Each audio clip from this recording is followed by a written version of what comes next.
And we are back and ready to go for the second set here tonight in the Sido Path2Pro Combine. I'm Isaac. Joining along me tonight for the second set is Tokibi.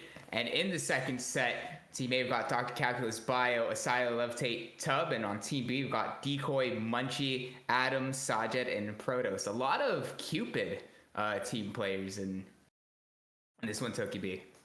Yeah, definitely a ton of them. And we do know Cupid was a very strong OQ team. They weren't able to promote, but they were very consistently in those top fours during the open qualifiers.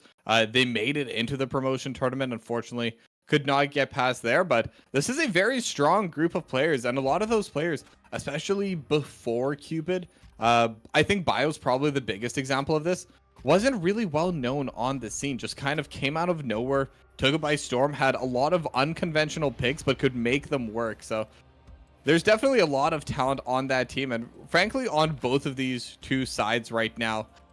And one player specifically, I mention him every single time, but Sajed on Team B, definitely one of the strongest players that we do have for this combine, at least in my opinion here. I know not necessarily everyone will agree, but I'm sure a lot of people will. But last time I cast him against Shogo, I was actually a little bit overwhelmed in some cases. Now, part of that was definitely due to the drafts. Part of that was definitely due to the team dynamics base. Because, again, these are all pickup teams, different players, different styles. But did fall behind a little bit against Shogo and Protos on support. So this time, Protos is going to be with Sajed there. So should be quite interesting to see if that changes how Sajed plays. If Sajed's going to be able to have a bit more of a carry performance this time around. Because he is against Levitate, who is not a worse player than Shogo, I would say, but definitely a more passive player. Not the type of player that gets really in your face, tries to build these advantages as fast as possible, as I'm sure we all know Shogo really loves to do. So, gonna be fun to see exactly how the bot lane does come through. Yeah, I mean, that's exactly where my eyes were pointed to when we got the list of players for today, is this bot lane. Obviously because of Sajed, but Levitate also, even though, as you said, not necessarily the most aggressive in-your-face sort of player, definitely has a lot of history to him. Obviously, on that first Blue Water team that surprised everybody, I believe it was in summer 2024, if my memory serves correctly, where they made that really deep run. And I mean, he was also on that Milk Esports team that just won ACL and was a decent, it was a sizable figure in that one. Maybe not the biggest figure, because I would say Cryogen really popped off on that team, but still certainly a notable player of that ACL championship winning roster. Yeah, well, like we say, there are no weak players in this combine. It's just trying to stand out in this group. I think that's really the biggest challenge a lot of these players are going to be having and have had, as we are just about to start our third week here. So we've already had a lot of games. We've already seen what a lot of these players can do. And as I'm sure anyone who's been following for the last few days or have seen the first block of today know, and I am kind of changing direction here with the point, but we are going to be doing Worlds drafts this time around. So for games 1 and 2, the teams are going to be given specific characters. And game 2, they're just going to be swapping sides. They're going to be swapping who's playing on what champion. And then we just go again. And the Worlds draft that we have for today is going to be coming in from PSG and VKS game 2 of Worlds. And PSG were the ones that won this. Spoiler alert in chat, sorry, but this does come into analysis for those who haven't seen the Worlds game yet. And I think it's a very interesting team composition that they chose. Now, we'll be able to see it once we get into the game here, but it is Rumble, Jarvan, Aurora, Varus, Leona for PSG, and Ornn, Pantheon, Annie, Ezreal, Rel for VKS. So these are two compositions that, yes, they both have some elements of poke. The Ezreal coming in for VKS, and potentially the Varus coming in from PSG. Also depends a lot on how these players play it, but we'll talk about that a little bit later. But it does mean that primarily these two comps are explosive teamfight compositions. They're deathball comps, and these are the ones that I absolutely love to watch. Now, I think VKS draft actually has a little bit of extra reach compared to PSG because they do have the Ornn engage. They have the Call of the Forge God.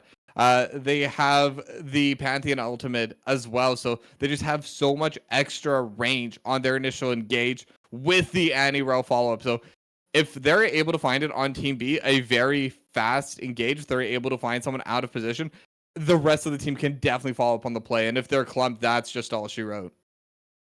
Yeah, and also you should mention that on the side of PSG, other than the Aurora, they're kind of a bit immobile to layer on top of that. So if that rail does come down and fall up, if they can find a lone member, whether that be Levitate on the Varus, at least in this game 1, or Dr. Calculus on the Rumble, they really don't have any sort of way to get out of the reach of this what the heck? VKS draft. Excuse me. Anyway, moving on. The VKS draft they have access to. But we are loaded onto the Rift and ready to go for the first time here in set 2. Straight away, we've got some supportal combat. I think we'll see too much more, but at the very least, Kizno will be arriving first to be able to push out the bot side of Team A. Maybe try to get a little bit of extra vision down, but they will hold on to their wards just for now. So to come into it, I mean, what other like match they're potentially looking for, Toki B? Okay, wait.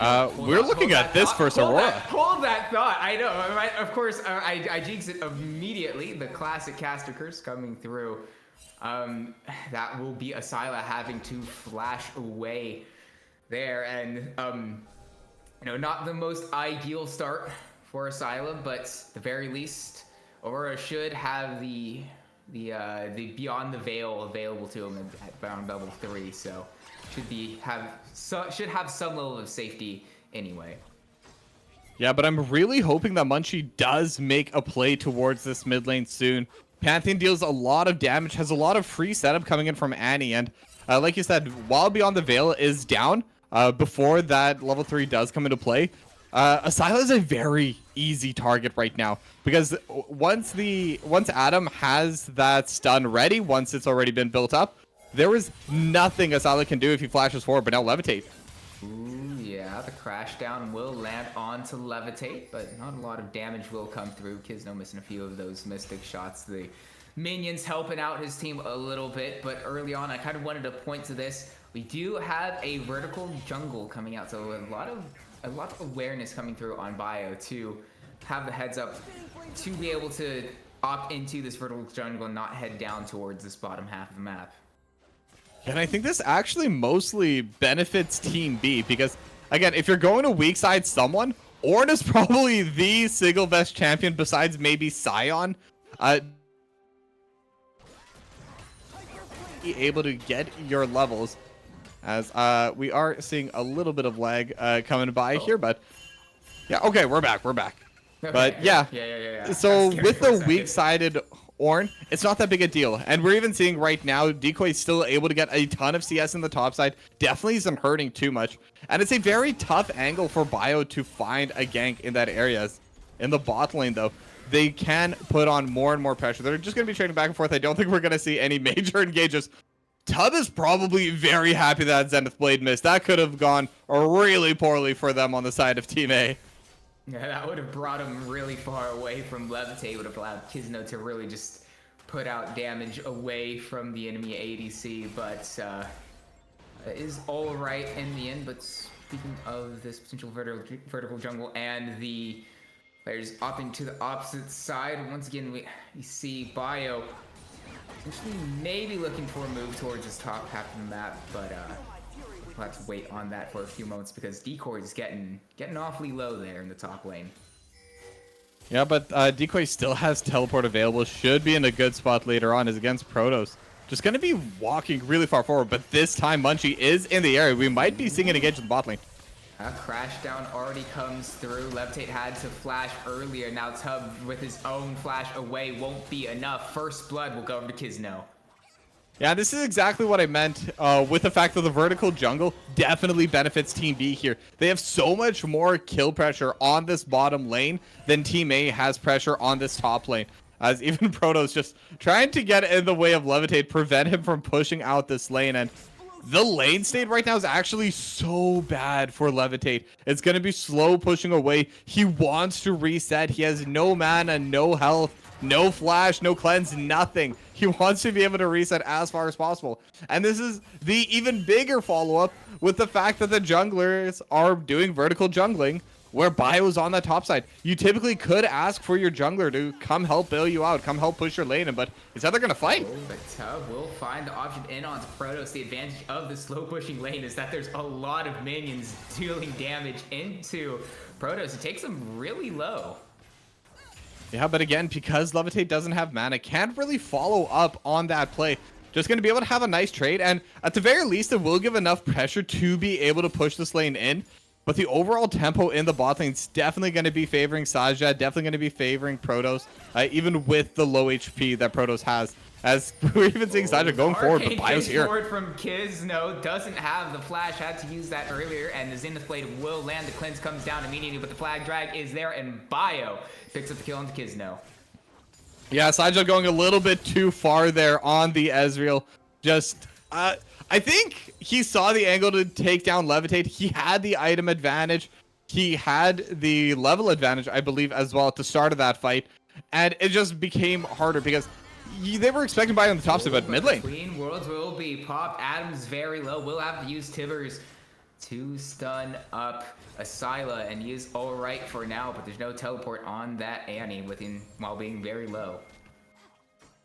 Yeah, and the interesting thing about this bot lane play, because I do still want to be talking about that as some fighting in the top side. We're going to ignore them. Top side's always brawling for one reason or another.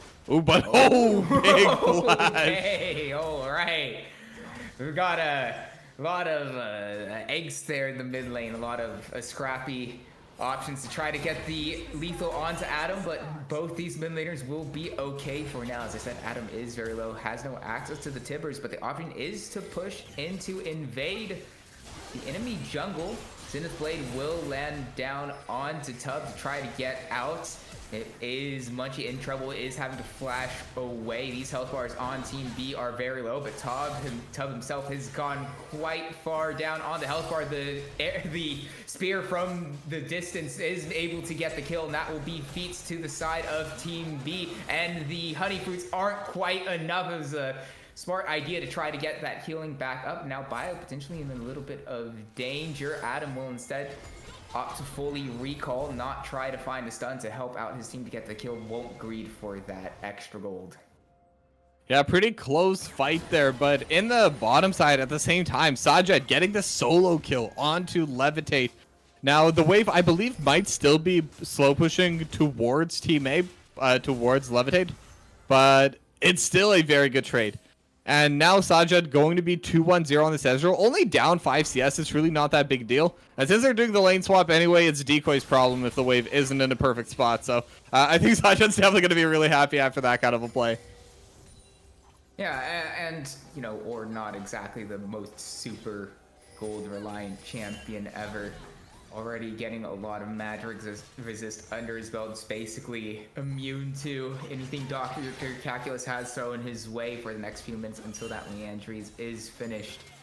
So yeah, really feeling okay. And so now we move up to the top side. We're not going to be done with the fighting up here as the Grand Starfall will drop down onto Levitate. Does have the cleanse, does have the flash.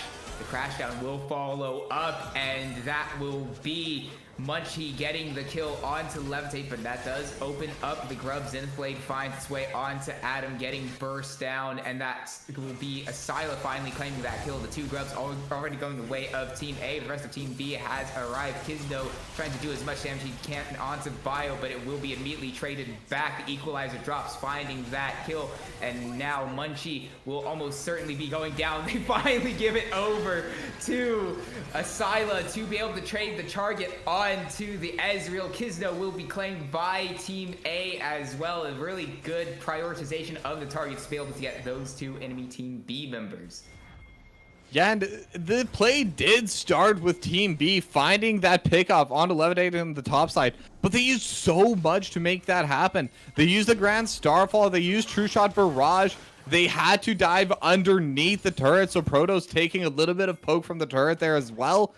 And then by the time they walked down, Adam was also not playing at the exact same tempo, was not playing at the exact same time. They were a bit desynced. He was alone, and Team A just turned on and got rid of this Annie. And it turned around on the other side because once the team fight did begin, all of a sudden Team B no longer had any cooldowns left. Team A still had all of theirs. And on top of that, Dr. Calculus was able to move in before Decoy was. And that equalizer into the Cataclysm combo, we've seen it before. I'm sure we're going to see it many a time, even today. Even in this game one, honestly. And they were just able to just layer on and pile on that damage in that fight. And on top of that, they were able to secure the grubs for themselves. So very solid trade for Team A there. Equalize the hot bot combination definitely coming up big this time around, but we do have the next strike that is spawned up. The next strike, I say, as if the first one was ever taken. It's been a very late first strike. Obviously, the movement from Team B around it does show that they might start it up instead. Moving back towards the mid lane, we can see yet another fight coming through, potentially Protoss trying to find a way forward, potentially a crash down that he'll hold on to for a little bit. With 3 members in the mid lane kind of hovering around, we do see Asilo also moving towards that mid lane, trying to give Team A the numbers advantage for a fight around this Drake. Should be starting up relatively soon. Adam would take a little bit to join that one if it does find its way started up, but they just kind of look each other off, and we'll have to wait on that for a little bit longer. Of course, right as I say that, the stun drops onto Levitate, but no commitment for that. Now, it will be Asila finding his way onto Adam. He's done so much damage, is 4-0, has so much gold, looking for as much as he can onto this, and he takes him down to probably 10-ish HP, which will set up Bio for the flash cataclysm, but the flash response from Adam to get out of that damage keeps him alive. And now the rest of Team B are falling down to the bottom half of the map to try to find a counter onto Team A, but seems a little bit slow, and Team A will just back off. Yeah, I think that's definitely the right call for both of these two teams. And Adam definitely had a fantastic escape there, especially at the end, but it's still showing how hard a time Adam is currently having in that 1v1. Azila just kind of dictating the pace, dictating where the lane's going to go, dictating the terms of engagement, and almost solo kills onto Adam. And then after that, Bio almost finishes off the kill as well. And even though it is a flash for flash, it's actually not necessarily that bad of a trade coming in for Bio, because Adam is on Annie. Annie is immobile, and Bio has Cataclysm. So that's really the entire engagement there. And then on the other side of that coin as well, when you're Adam, when you're playing the Annie, you want to have the flash. You want that extra reach on the Annie, and now that's just not going to be a possibility for these next couple fights. And with a 4-0, it's actually just all in topside.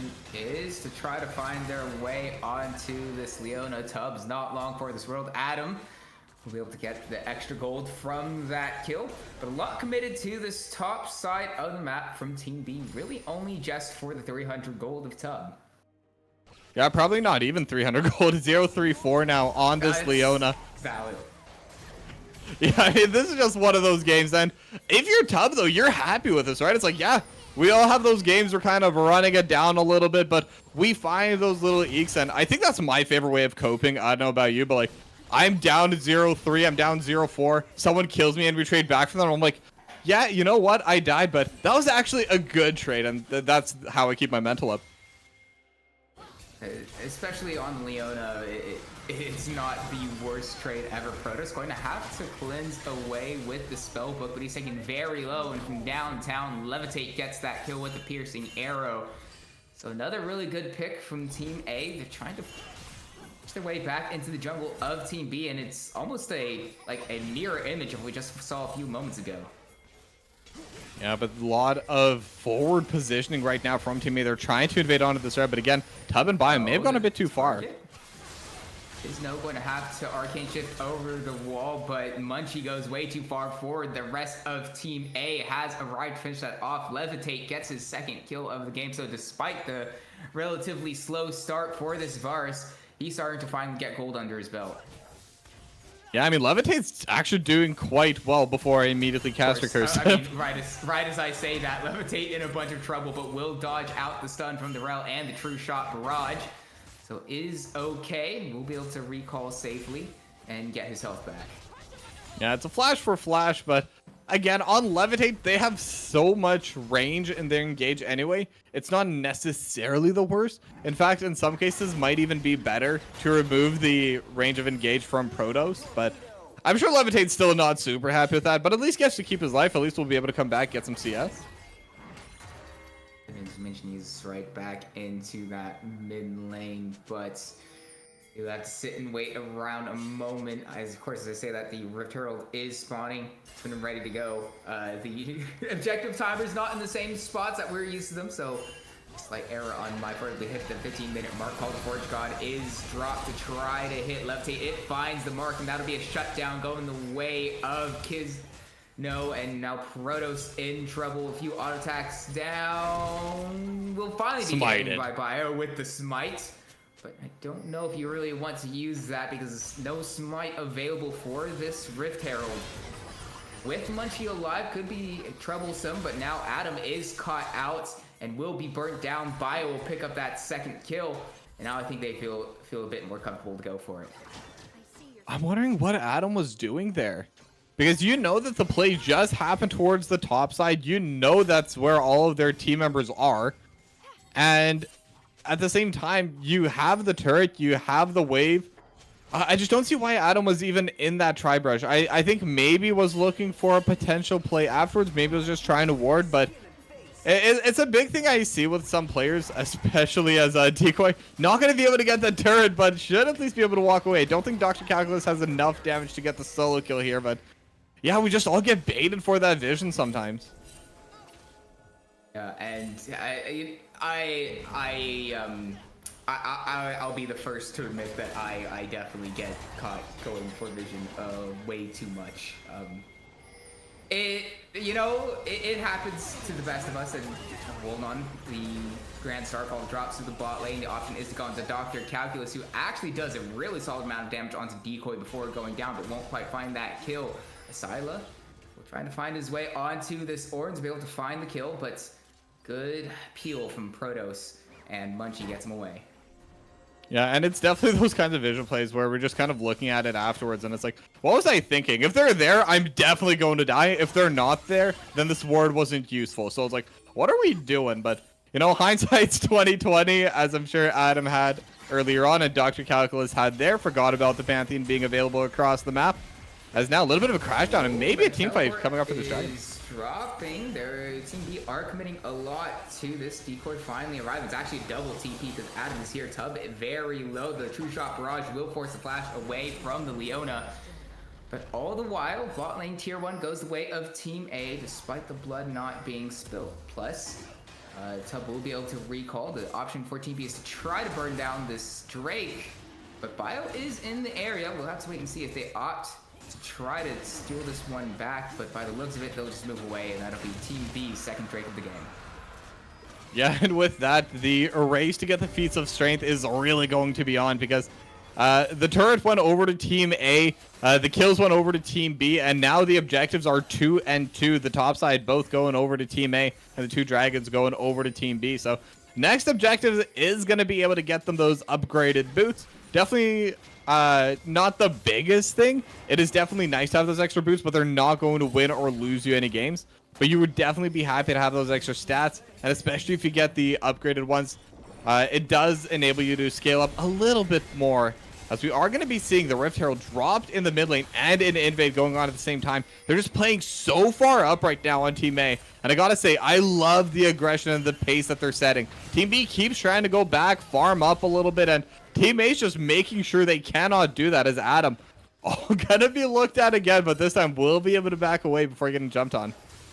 Team A are up over 2k gold, so they do have an extra money advantage to them to be able to push up, in large part because they have cleared out all the tier 1 towers of Team B, which does offer them a lot more space to roam into the Team B jungle, be able to try to make a few more plays around this map. But you were talking about the next objective getting the feats. That will be the Otacon. So what I'm hearing is at 20 minutes, everybody overcommits Otacon. I think that's the right play. No. Right? Yeah. You always got to overcommit for it, because here's the thing. If you're not the one to pull it, the other team might pull it, and you might win a team fight freely that way. So you got to be the first one to pull it just in case. Show that any victory you have is not a fluke. You have earned it. But yeah, I mean, we've seen teams overcommit for that. Hopefully these two teams will be a little bit more measured, but with 18 kills at 20 minutes, I don't know if that's what we'll see. And yeah, it's been a very high-paced game. And speaking of being overcommitting, that will be Protoss caught out and taken down immediately. A few teleports come down. The flash forward from Dr. Calculus finds the slow, also burns down the jungler of Team B. Munchie no longer there.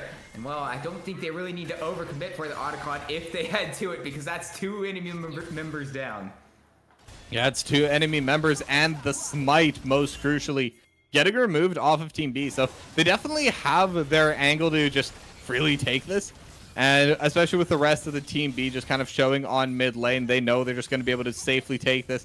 I'd even argue they could move a couple players down to this mid lane. And we're even seeing Dr. Calculus start to roam down, maybe try and protect this mid lane turret, at least make them fight longer for it. And with the equalizer, they will be able to scare them off. Ooh, use it, but Dr. Calculus will be stunned up and is a target. You may have gone a little bit too far forward, and now Asylum will have to flash away from the crash down. And so even though the wave is saved, it does come at the cost of Dr. Calculus's life. Yeah, a little bit of an overcommitment there. I think the initial equalizer, very good. Keeping your mid lane tier 1 alive is very important. You can get a lot of value as Levitate getting jumped on. But Levitate is the target now of Team B. It will be able to get away with the flash. And all the while in the mid lane tier 1 goes down on the side of Team A. So perhaps our eyes were cued towards something a little bit more than what was going to be, but no flash on the Varus could be a very, very juicy target for Team B in the coming fights. Yeah, but they haven't been able to punish it too much outside of lane. They got a couple of early kills onto Levitate, but after that, even when Levitate's flash is down, there just hasn't been that big explosive team fight, which is what I think Team B's composition especially wants. They have the Annie, they have the Ornn, they have the Rel, and True Shot Barrage over top of it's just going to make those fights so juicy. If you're able to get 2 or 3 players clumped up, you're basically going to be able to either fully delete them, or if there are some of the tankier ones, definitely make them low enough that they have to leave the fight whether they want to or not. But unfortunately for them, Team A, they are aware of that, and they're just looking for picks. They're just looking for those individual trades, individual fights, and they've been winning out on almost every single one of those. And even now, they're just going to continue playing forward. They're looking to enter this jungle, maybe steal the blue buff, but Protoss may have found the angle. Oh, the crash down finds its way onto the bio. The Magnet Storm ensures that the ult from Ezreal finds its target, but Syla, speaking of finding, picks out Adam, gets that early kill, and now Team B has to retreat, flashing over the wall. Decoy gets away, but Protoss is so low, and they have to retreat off this strike, which is spawning in the next few seconds.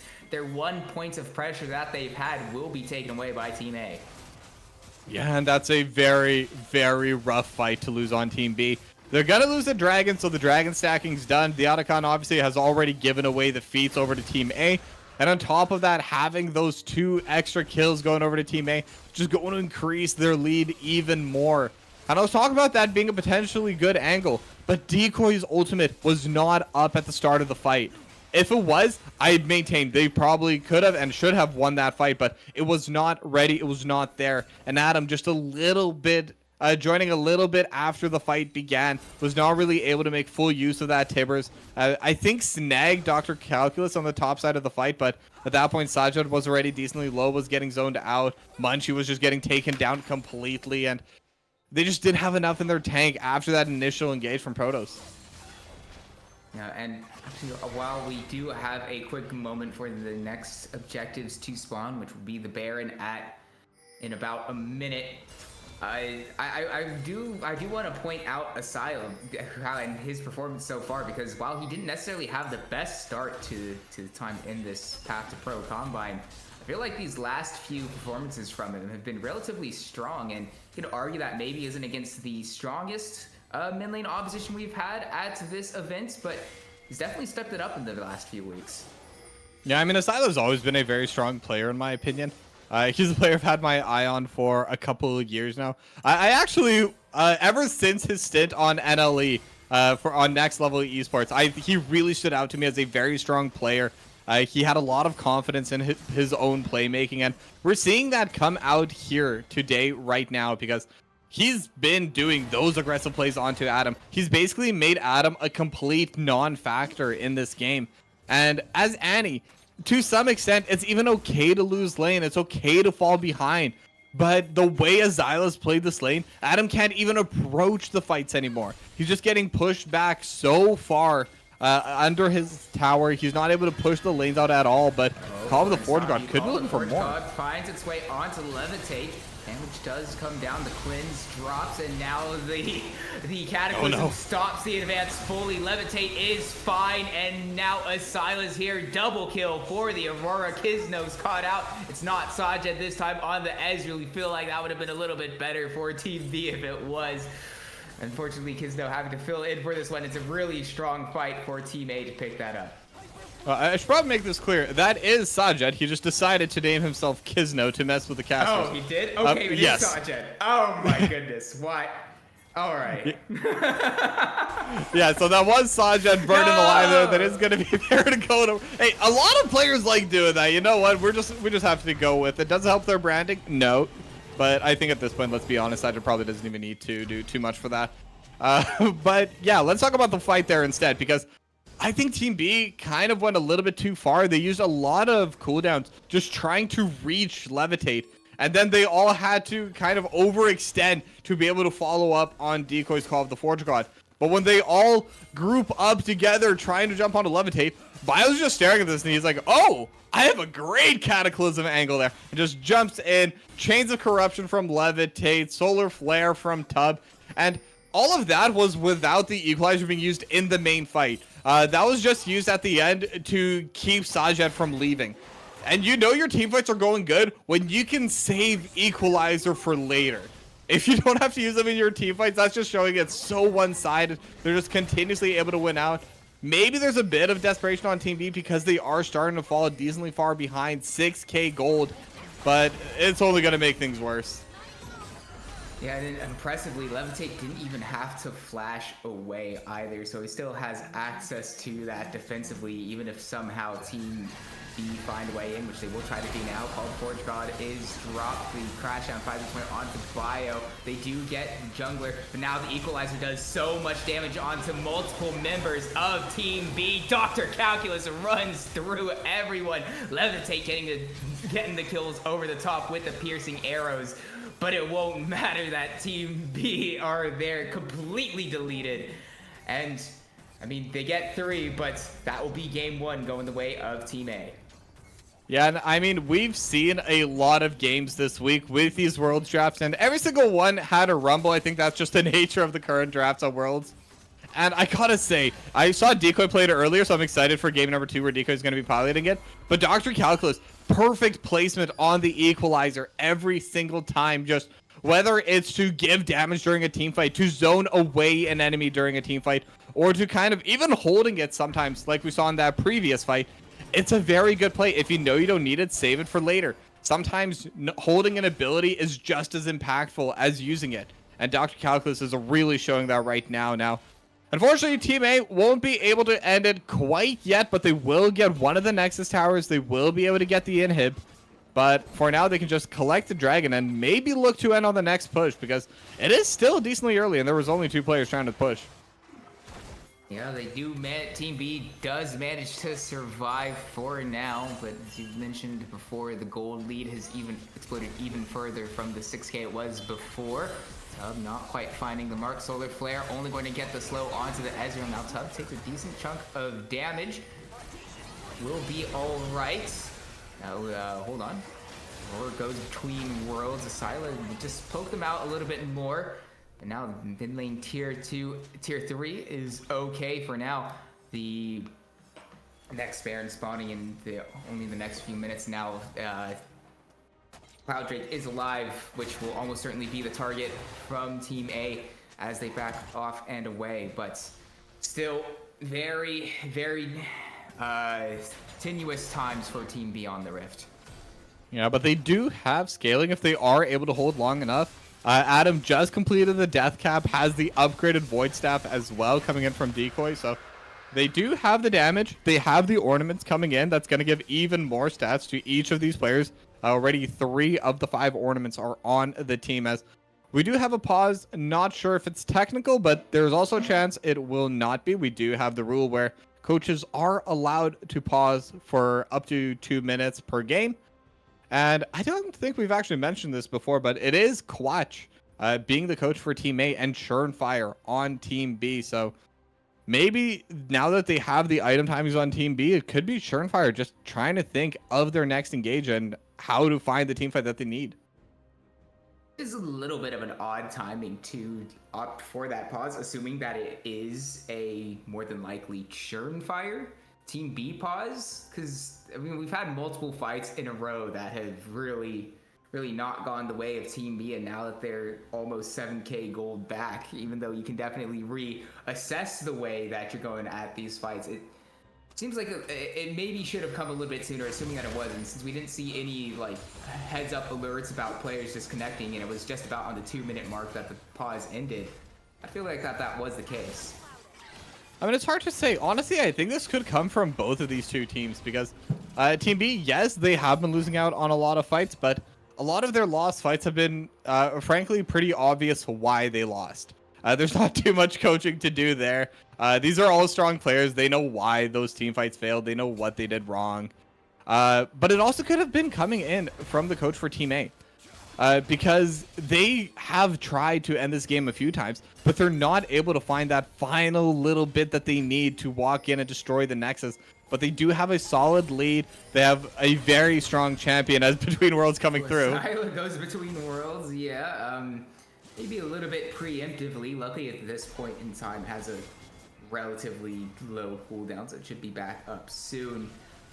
Mentioned looking for that final push to be able to end the game. It has taken a little bit, but the crash down, Magnustorm finds its way over the top, called Portugal, also finding its way onto 30. Now here come the rest of Team B, finding their way onto Dr. Calculus, and that will be Tub going down, but Bio in the back line finds its way onto Sajed, not Kizno, and it didn't matter that the engage looked relatively good because Team A have the money available to them, and Levitate and Asilo are relatively untouched, as it's a triple kill for the Varus. Yeah, and it's kind of a similar story. The engage looked really good. Protoss and Decoy managing to have basically 5 seconds of CC onto 3 members, but the damage wasn't nearby. Adam wasn't there. Sajed wasn't there. They just didn't have the DPS to follow up on the play, and they needed to take at least 1 down before the fight's over. But on the return fight, Dr. Calculus was there, and they were in a choke point. That burned everyone alive, and with that, just going to be the end of game number 1. Team A just gonna be able to take it quite cleanly. Yeah, I mean, it was close until it wasn't. It's one of those games where as soon as Team A took a decisive fight, and they took that marginal gold lead, really pushed Team B on their heels and never gave them any sort of chance, like a boa constrictor slowly choking out its prey. Yeah, and I mean, it was just a difficult game for Team B. Interestingly enough, the draft that won at Worlds was the draft that won today, so maybe it is just the draft diff. Maybe PSG just knew what they were doing for this game, but at the same time, you definitely cannot just say that, because especially in the mid lane, Azila just playing so well into Adam. Like I said, just fully shut Adam out of the game from start to finish. I think all the way to the end, I don't think Adam had any big Tibbers play, like the kind that you really want to see coming out of your Annies. Even if it's just finding one key target and no one else, like finding a perfect ultimate onto Azila or onto Levitate, those angles just were never found. And we're even seeing 16k damage, definitely a little bit rough coming in.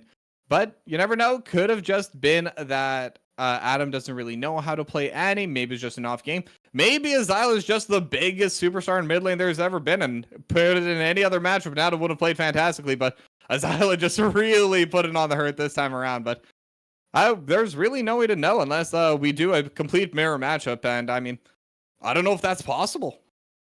I mean, yeah, who's to say? Like, it's almost as if Team B is going to get the option to play on blue side in game 2, and Team A is going to move to red side.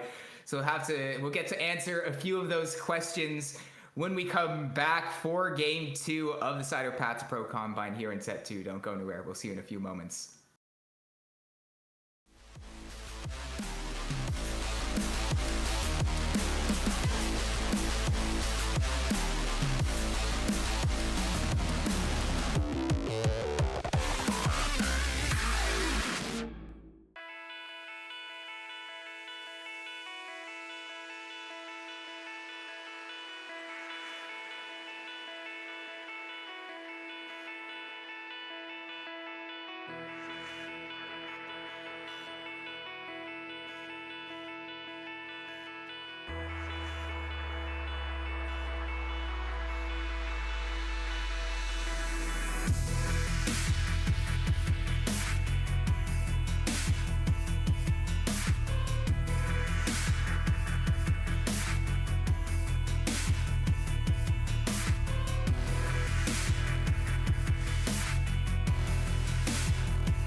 And we are back, ready to go for game 2 of the second set of the side of Path2Pro Combine.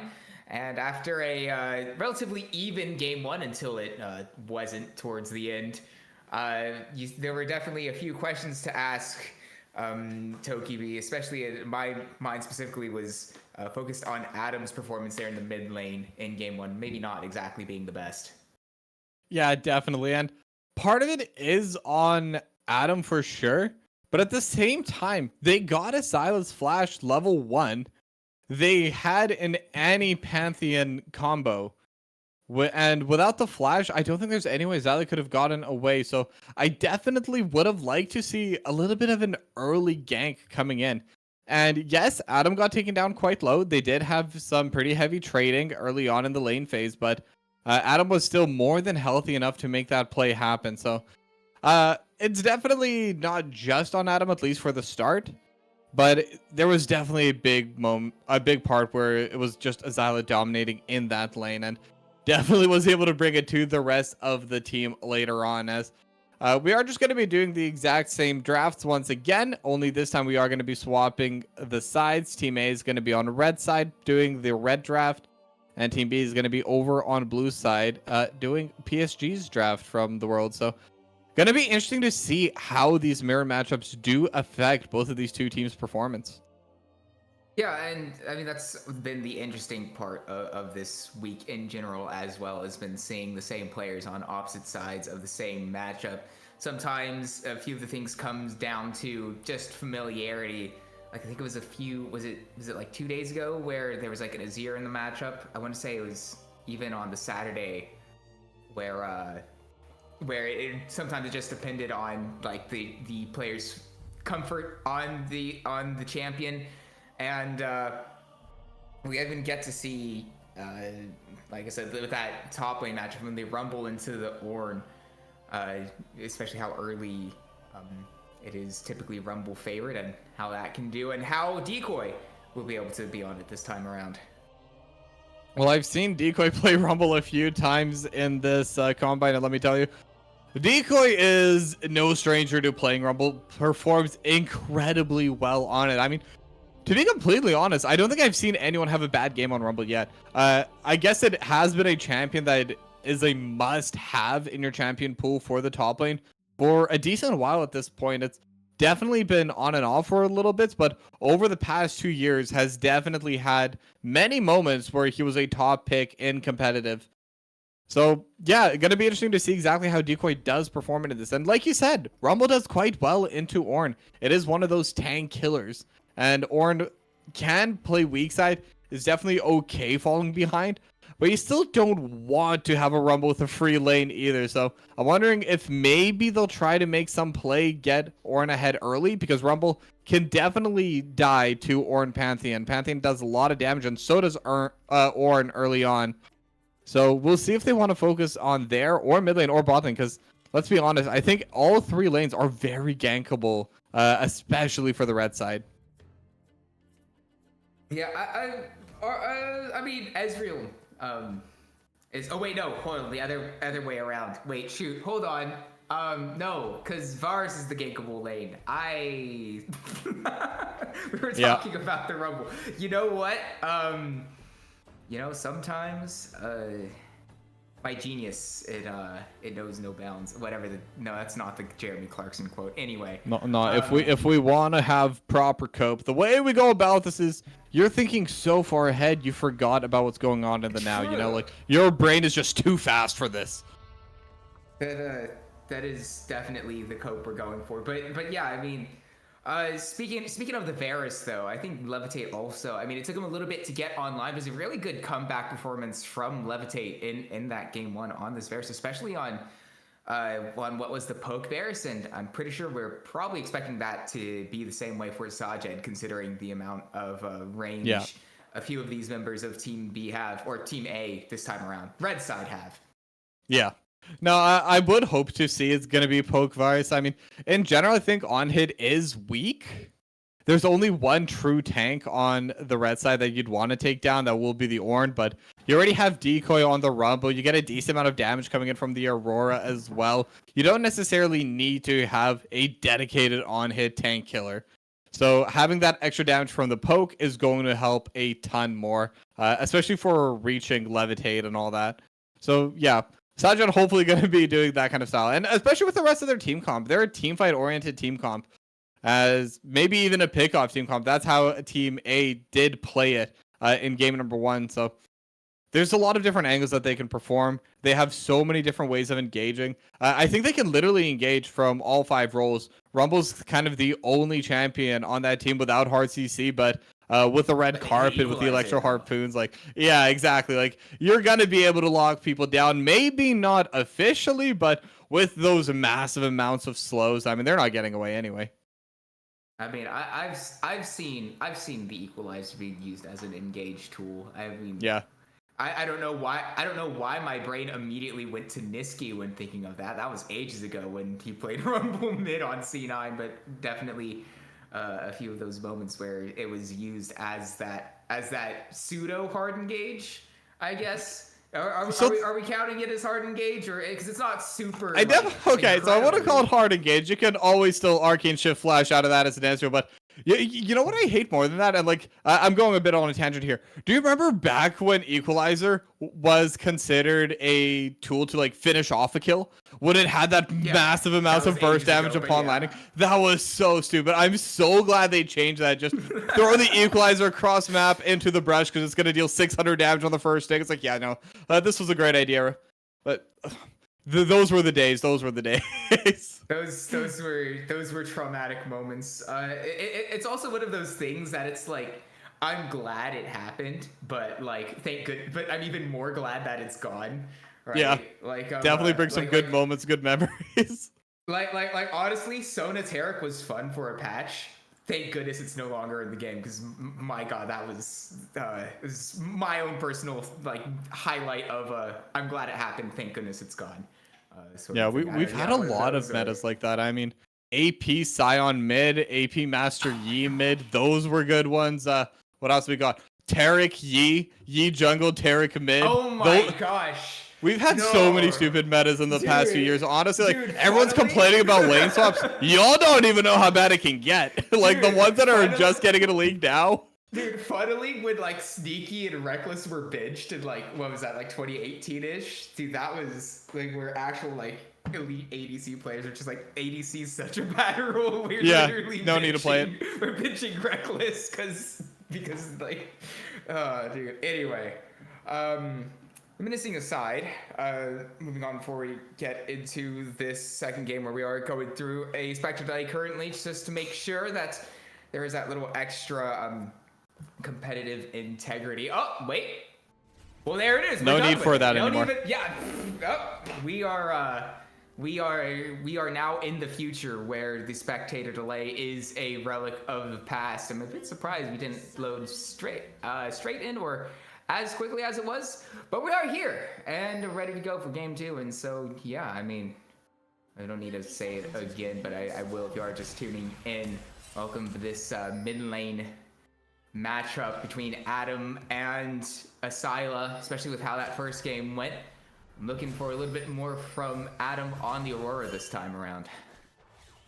Yeah, and I think the Aurora is the one that can make more plays than the Annie. Because, I mean, again, we brought it up a few times. I promise this will be the last time, at least for Hopefully. now. Asyla did win out pretty hard in that mid lane.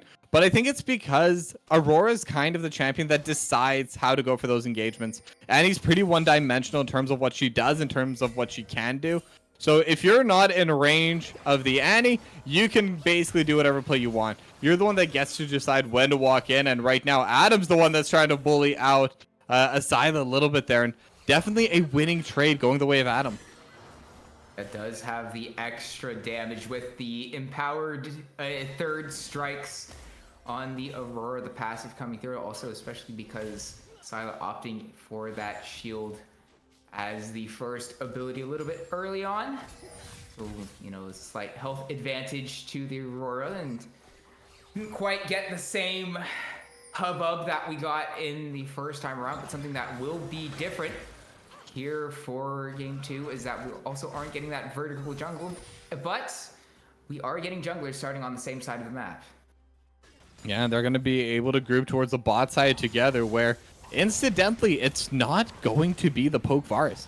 At least most likely not. It is going to be the lethal tempo on Sajed here. So I guess Sajed has a different view of the game here, and I think it might fit Sajed a bit better stylistically.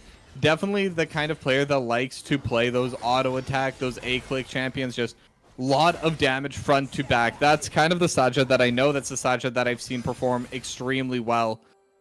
And I do think Varus is decently strong with it. I don't think he's as weak as some players say he is. But I do think that this game may not be the best scenario for it, as it's really just going to be Dr. Calculus's Ornn that's going to be difficult to go through. And see him going through, staying very low. A decoy flashes forward, finds the first blood. Got blood spilling immediately here in the game, and we probably see a little bit more of it as those health bars in the minute are also very low. I mean, I told you, Decoy knows his rumble. Had the timer, immediate flash forward, didn't even want to give a chance to flash in the mid lane. Speaking of flashes, jeez. Hey, yeah. Yeah, and that's kind of the only aggressive play you can do, but Adam? Low! Is it a trade? It is a trade of kills between the two. Asyla and Adam managing to trade back those kills. It was, I believe, the minion aggro that ended up claiming Adam. Yeah, definitely, and it is going to be more or less even for the two of them. I don't think it really matters that it was an even trade, but Bio actually here. Bio's here. It's a really good layering of CC. Adam taking down to half HP, but now the Jarvan has arrived, but perhaps a little bit too late, as Adam has no health left. How about Protoss? Of course, we get to that. Protoss finds his way in onto Levitate. Decent amount of damage from Kisno drops down onto the Ezreal, but the return fire from Levitate comes through. He does a big chunk of damage onto Protoss. These two players not done with trading, but we move back up to the top half. River Annie getting burned down. Asyla claim, and now it will be Munchie trying to get out, having to flash, and it will be Adam getting a second kill before they can find Munchie. All right, so at least we can say now for the early stages, it may be just the matchup, because Adam looking so good right now in the mid lane. 3-1-0 on the Aurora. And that was with the jump, but hold that thought. Crash down finds its way onto Kisno, who will cleanse a bit late. Levitate getting low as well, so Protoss flashes to trade that kill, but importantly, these two supports getting those kills. Tub doing his best to burn down Protoss, but the Eclipse will come up and take basically 0 damage from this Rel.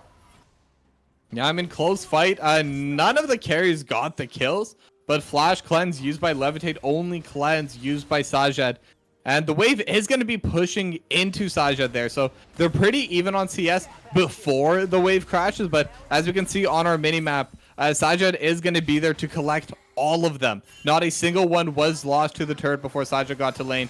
Now, maybe won't be able to last hit every single one, but at the very least, will be able to get full experience from this. And that should give a pretty sizable advantage over in that bot lane. And yeah, he's chugging it. He doesn't care at all about that minion aggro, which just about leveled up that trade. But Adam has access to the Between Worlds available to him, hitting that level 6 before Asyla has Tibbers for himself. The Tub is hovering around, so is Protoss, and now Between Worlds is used. Tub here's Crashdown comes through, won't find his way onto Adam as he gets the solo kill onto Asyla once again. Yeah, and I think it is just that ranged matchup being so much in favor of the Aurora. Adam's just able to reach Asyla before Asyla can do anything. And I'd even argue right now, Tub? Tub? He has the crash down, so he will get away. And so actually, Sajed's the target, falling for the name change once again. Bio will pick up that kill on the isolated Varus. Yeah, and I mean, Protoss was in the mid lane, and I think it was a good cover. Because of that, they were almost able to find out Tub there. But at the same time, you are leaving your AD carry completely alone in the bot lane, and it is a Varus, not exactly the champion known for his mobility. So getting punished in the bot lane is definitely going to hurt, and that will close that CS advantage once again. But still, none of the marksmen have gotten kills. At the end of the day, there's still no meaningful advantage for either of these bot laners. Protoss don't do it. Protoss? Okay. Okay, he doesn't. Thank goodness. I got scared for a second. Just doing his best to panic Levitate to be able to recall, but Levitate reads the mind games of Protoss and knows that he's really safe under that tower. And it's all right. But Tub once again moving quite far forward. Adam is here, so Tub going to have to use the crash down to get out.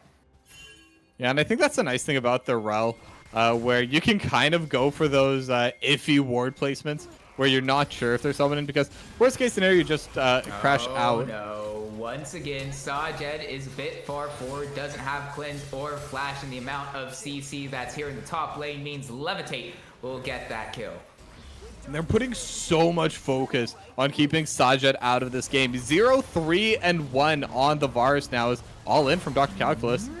Yeah, going to call the Forge God down onto Decoy. Will find the Narc up on the charge forward, but won't have access to Bella's Breath as it was used a few moments ago. The stun drops its way onto the Annie. So much damage drops onto Adam. Shutdown will be picked up by Tub. Unfortunately, you would have really want that to going over to Asila. And that one was just bad luck. That was the Aftershock proc. Getting the final bit as Decoy? Going for this kill, but Dr. Calculus gets the Rumble very low. One auto attack, the empowerment from the grasp isn't quite enough, but the next one is. It's a solo kill for Dr. Calculus in the 1v1, but now the target is this Rel. Kizno, Sajed will be able to get that kill, but all three grubs go the way of Team A. Yeah, and all of a sudden, every play kind of going in favor of Team A there. They're going to be able to close this gold gap as actually Adam. Oh my goodness. Just out of nowhere coming in with the flash. I mean, that was the most insane cast curse. It's like he heard me. Yeah, that was you know, Uncle Ben said, with great power comes great responsibility. I don't think we've really learned our responsibility as casters up until this point, because I feel like everything we've said has managed to go the opposite way up until this point, other than maybe the Adam run in this matchup because of the extra range. Outside of that, hold on, Tub in trouble. Zinfblade won't quite find the mark, and he'll just back away. Tub not going to give this up just yet, though. Really opting to go far forward, crash down, and Magstorm gets 2 flashes away. The psychological warfare from Tub in that exchange is incredible, because there is only really Bio potentially nearby to find that fight. I mean, I think they had to flash there. If they stay, that is going to be... Actually, no, Timbers wasn't even up, so that was definitely just a bluff coming in from Tub, or at the very least, an expected play, as once again, Sajid getting jumped in the mid lane. Once again, no, he does have the cleanse, but no flash, so he'll just save it for now. Sajed not having the best of sets so far. Yeah, I mean, the first game was decent, but this time around, definitely struggling as Dr. Calculus getting jumped on.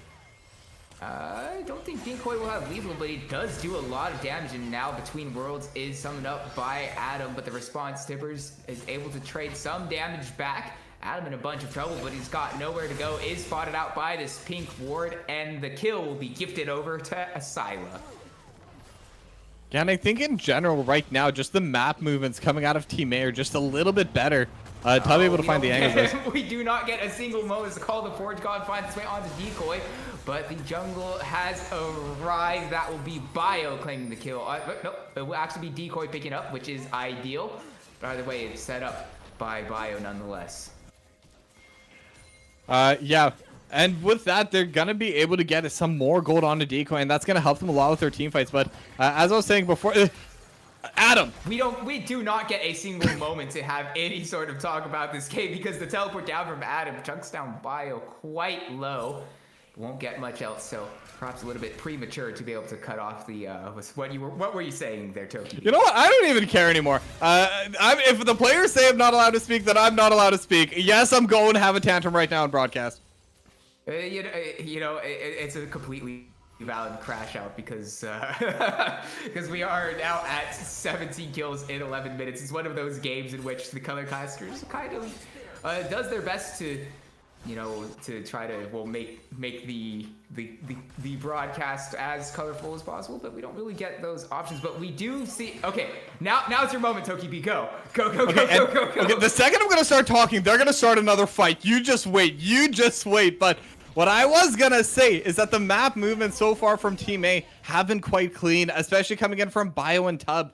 Wherever there's someone who's even slightly out of position, even slightly pushing out, whether it's Adam or whether it's Sajed, even Decoy a couple times, that's where they're just going in straight forward, trying to make the play happen.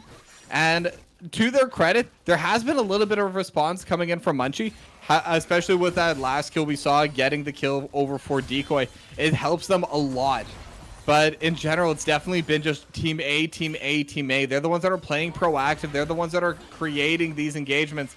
As now Adam going to go between worlds, but definitely does not have the damage to take out an Ornn, especially who's in an AP lane. So, but at the very least, should be able to get a couple plates. Yeah, and also it does push out Dr. Calculus a little bit more to ensure that the first Drake goes the way of Team B. But once again, this time around, we have a very late first Drake flag drag from Bio. Tries to find someone to levitate. Won't opt to use a Cataclysm as it is an Ezreal. And, we'll just Arcane Shift away. But now Bio finds a stray Protoss that get the damage to the Eclipse. Now Bio taken down quite low, but Annie has arrived. Asylum bursts down the Leona, and the shutdown will go the way onto Bio, picking up that Jarvan. And the option once again, Sajed just can't play this game, man. He's just the amount of options to go onto him are so plentiful, and he's having a rough time this time around. Yeah, and this is how this composition is supposed to be played for Team A. Just consistent team fights. You're just trying to find as many big team fights, big engagements as possible. Because we're even seeing when it's the individual plays going on, Rumble naturally wins into the Ornn. Adam right now on the Aurora naturally wins into the Annie. And hard to tell with the bot lane because there's been so much jungle intervention in that. So much of the supports roaming away. But I think that in general, Vars does quite well into the Ezreal as well.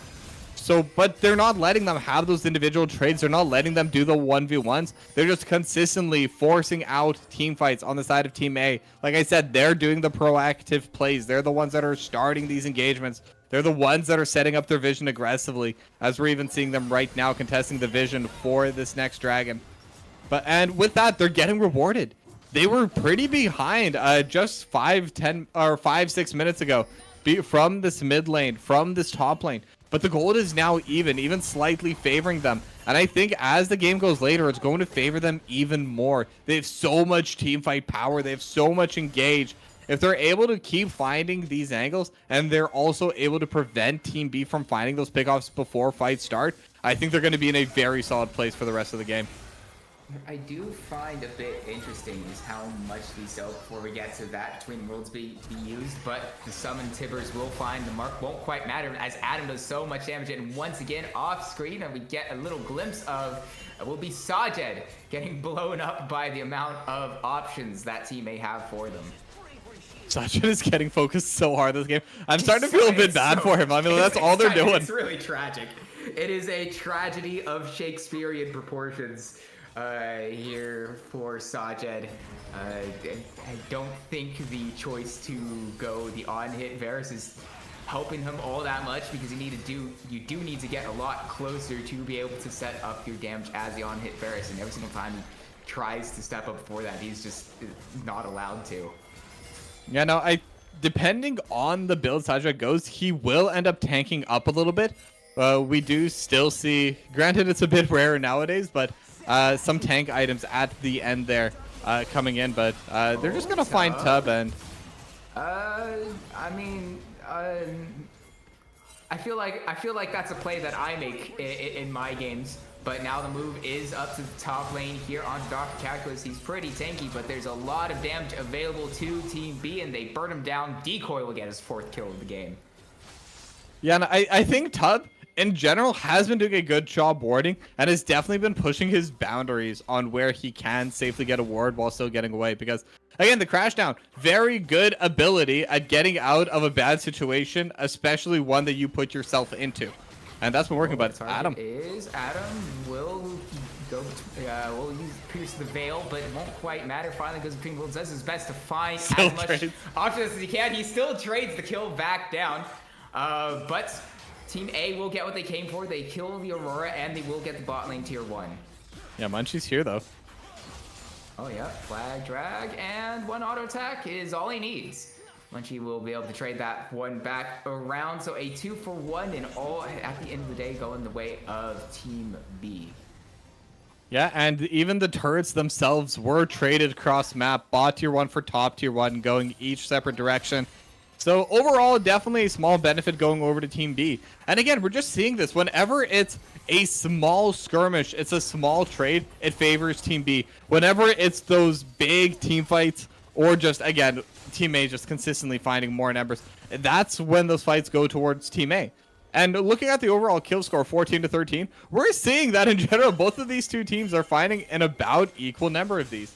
Now, the real question is going to be, who's going to be able to get more out of these fights? Which of these kills are going to end up mattering a little bit more? And as we head later into the game, the spawn times get longer. Balancing these waves gets more and more difficult as another engage trying to come through, but nice crash down from Tub.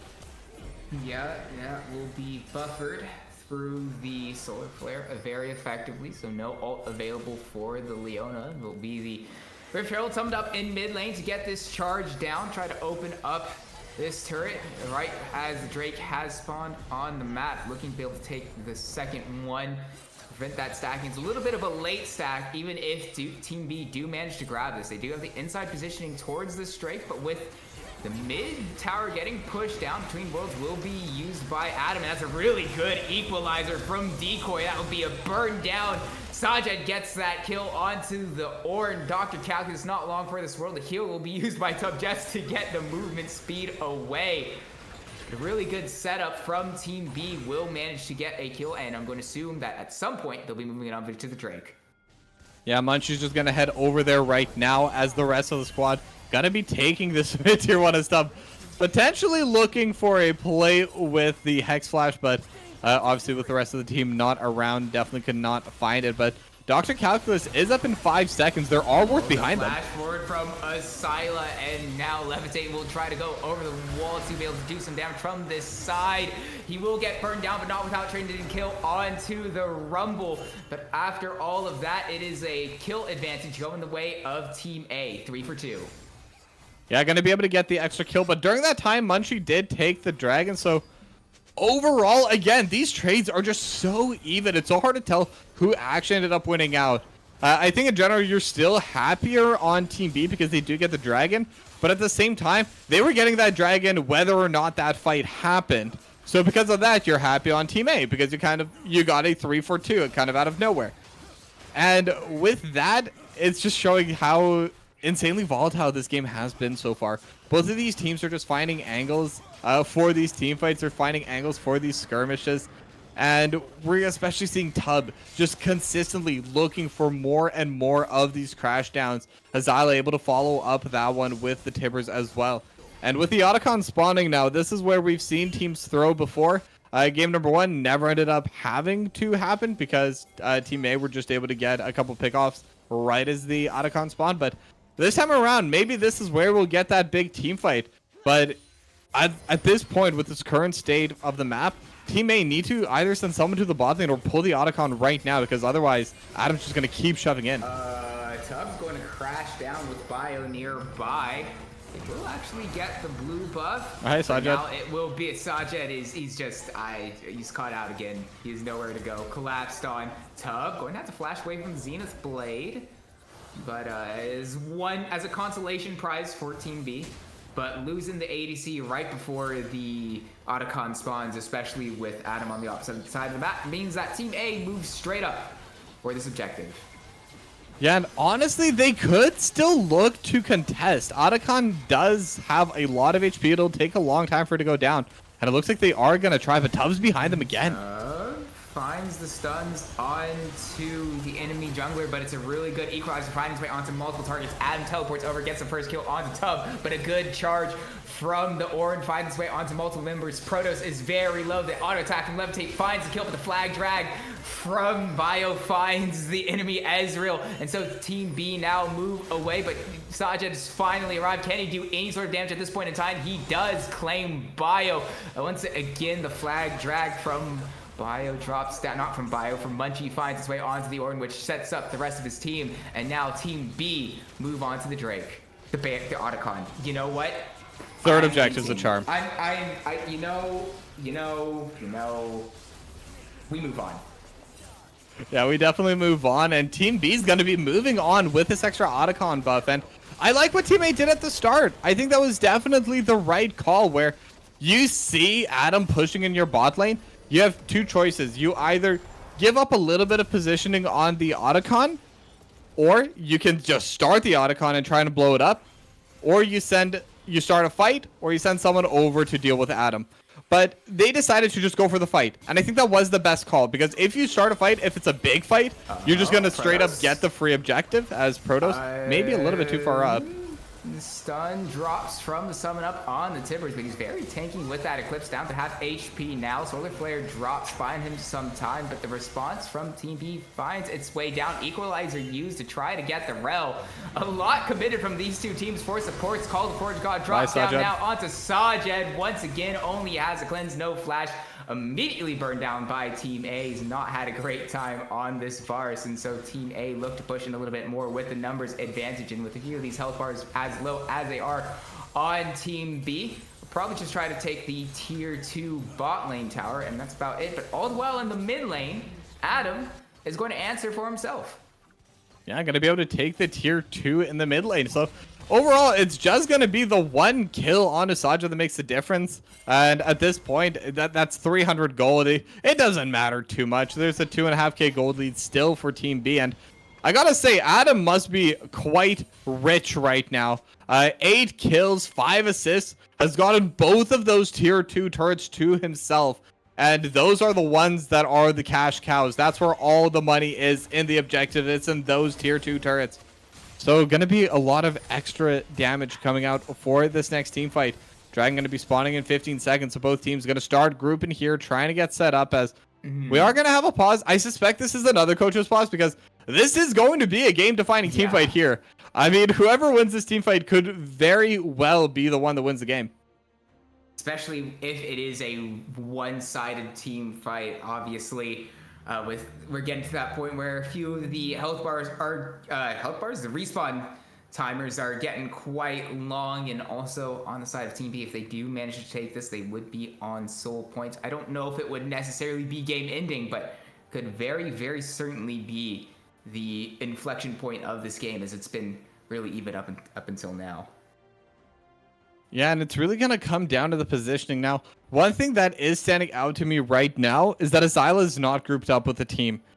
And where the rest of both of these two teams are located, a fight could break out sooner rather than later. And these TPs do take a while to come through. So if Team B are able to find a good engage, they would be able to just win out the fight here and now. But on the flip side of that, they still don't have Equalizer quite up. They have everything else ready, but I think they could still engage with this, because, or at the very least, press forward, try and get the vision so that it's difficult for Team A to have their own snap engage. Because right now, Tub has been finding a lot of nice angles coming in from behind or from the side, just finding those flanks where they don't have any vision and aren't expecting the engage. That's what he did over at that Otacon fight, and ultimately they did end up losing that fight, but the angle itself being the creativity of finding those different sides to engage from, finding where Team B isn't expecting the engage from, is definitely going to be benefiting them, because that is something they're going to have to be watching out for.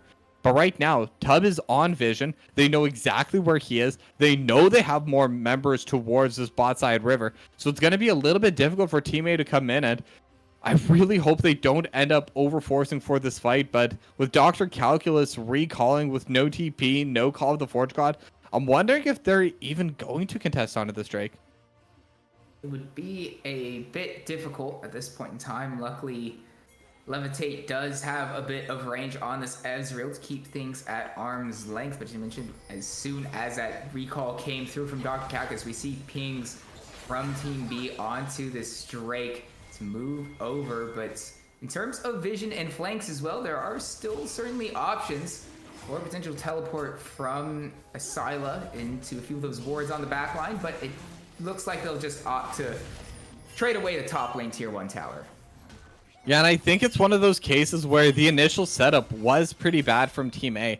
I think overall their team is in a position where gold-wise, item-wise, even cooldown-wise, even without Call of the Forge God, they definitely could have fought for it, or at the very least use their other threats to delay the take of the dragon for Call of the Forge God to be up. But with the setup that they had, with the positioning they had, there was really no safe way in, and they're going to drop it, and instead it looks like they're going to position towards the Baron, but it's going to get scouted out. It's not the fastest take ever from Team A either. They will be spotted, but Call of Forge God is used, and it will be layered down, or countered more like, with the equalizer used by Decoy to slow down a potential advance onto these few members. So no equalizer, no Call of Forge God available. There's only 2 major cooldowns used. Adam trying to find a way on the backside, finds Levitate. Will only get a little chunk of damage down onto him, and now Sajid could potentially be in a little bit of trouble. It will be backing off now, and once again we move away, and what looked like it could be a potentially big fight comes up to 2 teams looking each other down and saying we'd rather not. Yeah, but those are both the flashes coming off the carries for Team A. Not sure where Azyla had to use it, but it definitely was feeling threatened as well. And Levitate, both the cleanse and the flash had to be burned to get away from Adam. And I really like the control that Adam showed there, because, I mean, whenever you're this fed, whenever your items are just, you're that far ahead in items, you want to play aggressive. You want to overstay his Protoss. Oh, that's rough, buddy. That's... he commits the flash, and luckily he does have access to the Hex Flash, so it's, it's not the worst flash to lose if you're on Team B, but it really does feel kind of bad when you commit that summoner spell and you really don't get what you came for that. Yeah, but they're going to be pulling it instead on the side of Team B, and because this is the on-hit Varus, it is a little bit faster, but it's also a 2-item on-hit Varus, as Adam might be in a bad spot here, but will be able to back out.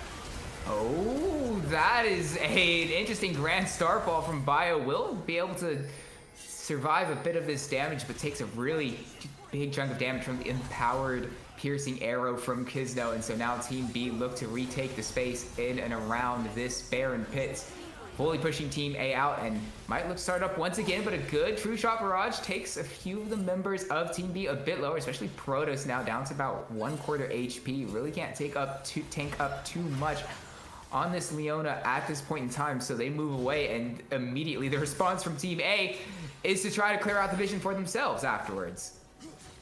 Yeah, and we're just gonna have this Baron dance over and over and over again, probably up until the moment the dragon respawns as well, and then we'll just move it down there. Or potentially Team B could even look to just trade the dragon for the Baron, because giving up 1 dragon over to Team A, it is not a big deal at all. It's just going to be 1 Hex Drake. Yeah, they'll get a bit of attack speed, ability haste, whatever. If you're able to trade the Baron for it, you could just straight up win the game. 1 solid push is all you need, and they do not have a good wave clear, but mid lane. Adam will find Levitate, and now instead the target will move onto the immobile Annie. Asyla has nowhere to go. Doesn't matter that the piercing arrow was a little bit early. That will be Sajed getting the kill, and straight away they move over to this Baron. The teleport even coming through from Decoy to be able to set this up, but the response from Team A is they know that this Baron is getting taken. Unfortunately, they won't have Asyla for this, but it doesn't look like they're going to give this one up without a fight. At the very least, Dr. Calculus is going to roam back around. He's going to walk up, trying to do his best licorice impression from the 2018 Worlds against Afrika Freaks. Will he find it? Bio now going his way onto Sajed, and it's stolen away by Levitate!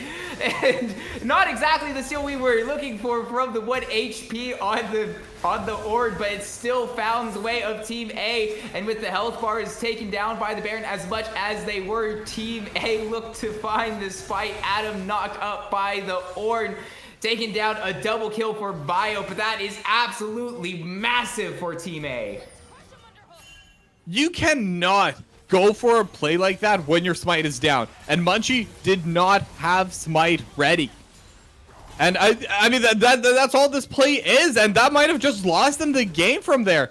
Because I'm not sure who caught that, but if the smite is unavailable, you do not go to Baron. And at the same time, if you are Munchie, you should have smite up for that. If Baron is up, you have to have it up. I don't care if you miss a kill onto Xyla without burning smite, which I don't think they were in a position where that would have been the case.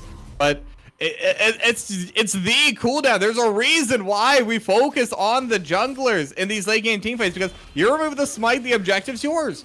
And Munchie just kind of removed his own smite. I'm pretty sure Team A, they weren't even considering stealing the Baron. The way they were positioning, the way they were moving, I think they were fully ready to give Team B the Baron and then just try and take the team fight after. But instead, they're just gifted the worm on a silver platter. They get the team fight, they get mid in him, they're gonna get the dragon as well. And all of a sudden, they have this as a 3k gold lead off of one cooldown. Oh, and Protoss is the target, but the empowered, whatchamacallit, that's the wrong map. I don't know, it looked really far. It was funny because of the wall. Either way, doesn't matter. Protoss is out, but as you mentioned, with the amount of extra power that Team A having tried to fully force out Team B, the target is this bot lane. To be able to open the base all that much more. Look to do it, but we'll have to wait around a little bit longer for that. The siege now well underway. Can Team B manage to hold on? They do have the tools. Immediately, and they just might find it because Xyla is taken down immediately, but the Call of the Forge God finds its way onto all of Team B. Dr. Calculus turning that fight around. The pick was found by Team B, but the fight goes away of Team A. Of course, I say that a little bit too soon. His tub is quite low. It is not too soon, in fact, because Bio is here. He does so much damage onto the backline. Decoy is the only one left available, and Team A sweep the fight. Oh my goodness. I mean, that one fight around the Baron was absolutely, it was the turning point of this game. 100%, and that should have been the turning point for Team B, and again, it was just because Smite was down. And they were all waiting for it. Everyone on Team B was waiting to turn around to start escaping when the Smite came through, and it just never did. Now, I'm sure they had something going on in the voice comms, but when the Smite isn't ready, it just causes chaos for your team, because you're expecting the Baron to go down and then you kite out, or you're expecting to try and zone them away for a little bit and then just back away. You got the Baron, it's fine, it's fine. When the enemy team is able to steal it, especially the Ezreal, who shouldn't even be able to approach that close, just steals it away with one auto or one mystic shot. I didn't see exactly what got it. It just puts everything into disarray. And I think that's exactly what happened there with Team B. They just didn't know what to do with themselves. And the team fight was just basically won for Team A automatically. They were tanking up the Baron for so long. They lost so much HP. They had all the debuffs coming through as well. I mean, and they used cooldowns. That's another thing that I feel like a lot of people kind of mistake when looking at Baron. If you're looking to take it, you have to use all your cooldowns on the Baron. You're trying to get that extra bit of burst, right? But as soon as you throw that out, the Baron doesn't go down, you have nothing. All of your mages no longer have any abilities to hit anyone with. You might have a little bit of CC if it's a CC that doesn't deal damage. So, but that's it. You have no follow-up to it anyway. So you're basically just hoping to get your cooldowns back before the fight's over. But obviously with the way Team A just walked in, cleaned house, they had no cooldowns to play into. And that was all she wrote. I mean, I think that Baron play was just the entire game. Yeah, and I think... I honestly didn't even realize that Munchie didn't have Smite, because it's just such a such a given. It's such a given that the jungler, when they're starting up these objectives, will have it. But you know, just a bit of a one huge blunder from Team B throws away the game completely, and in very timely fashion. Team A managed to take it once again, but we will send it to a break after this. When we come back, these two teams will have the option to be able to play a draft of their own and get the champions that they want, without any of the ones that we've seen here in games 1 and 2 coming through of that PSG VKS Game 2 draft from Worlds. So we'll be bringing that to you when we come back.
く強く輝いて消えた流れ星ほら命が燃える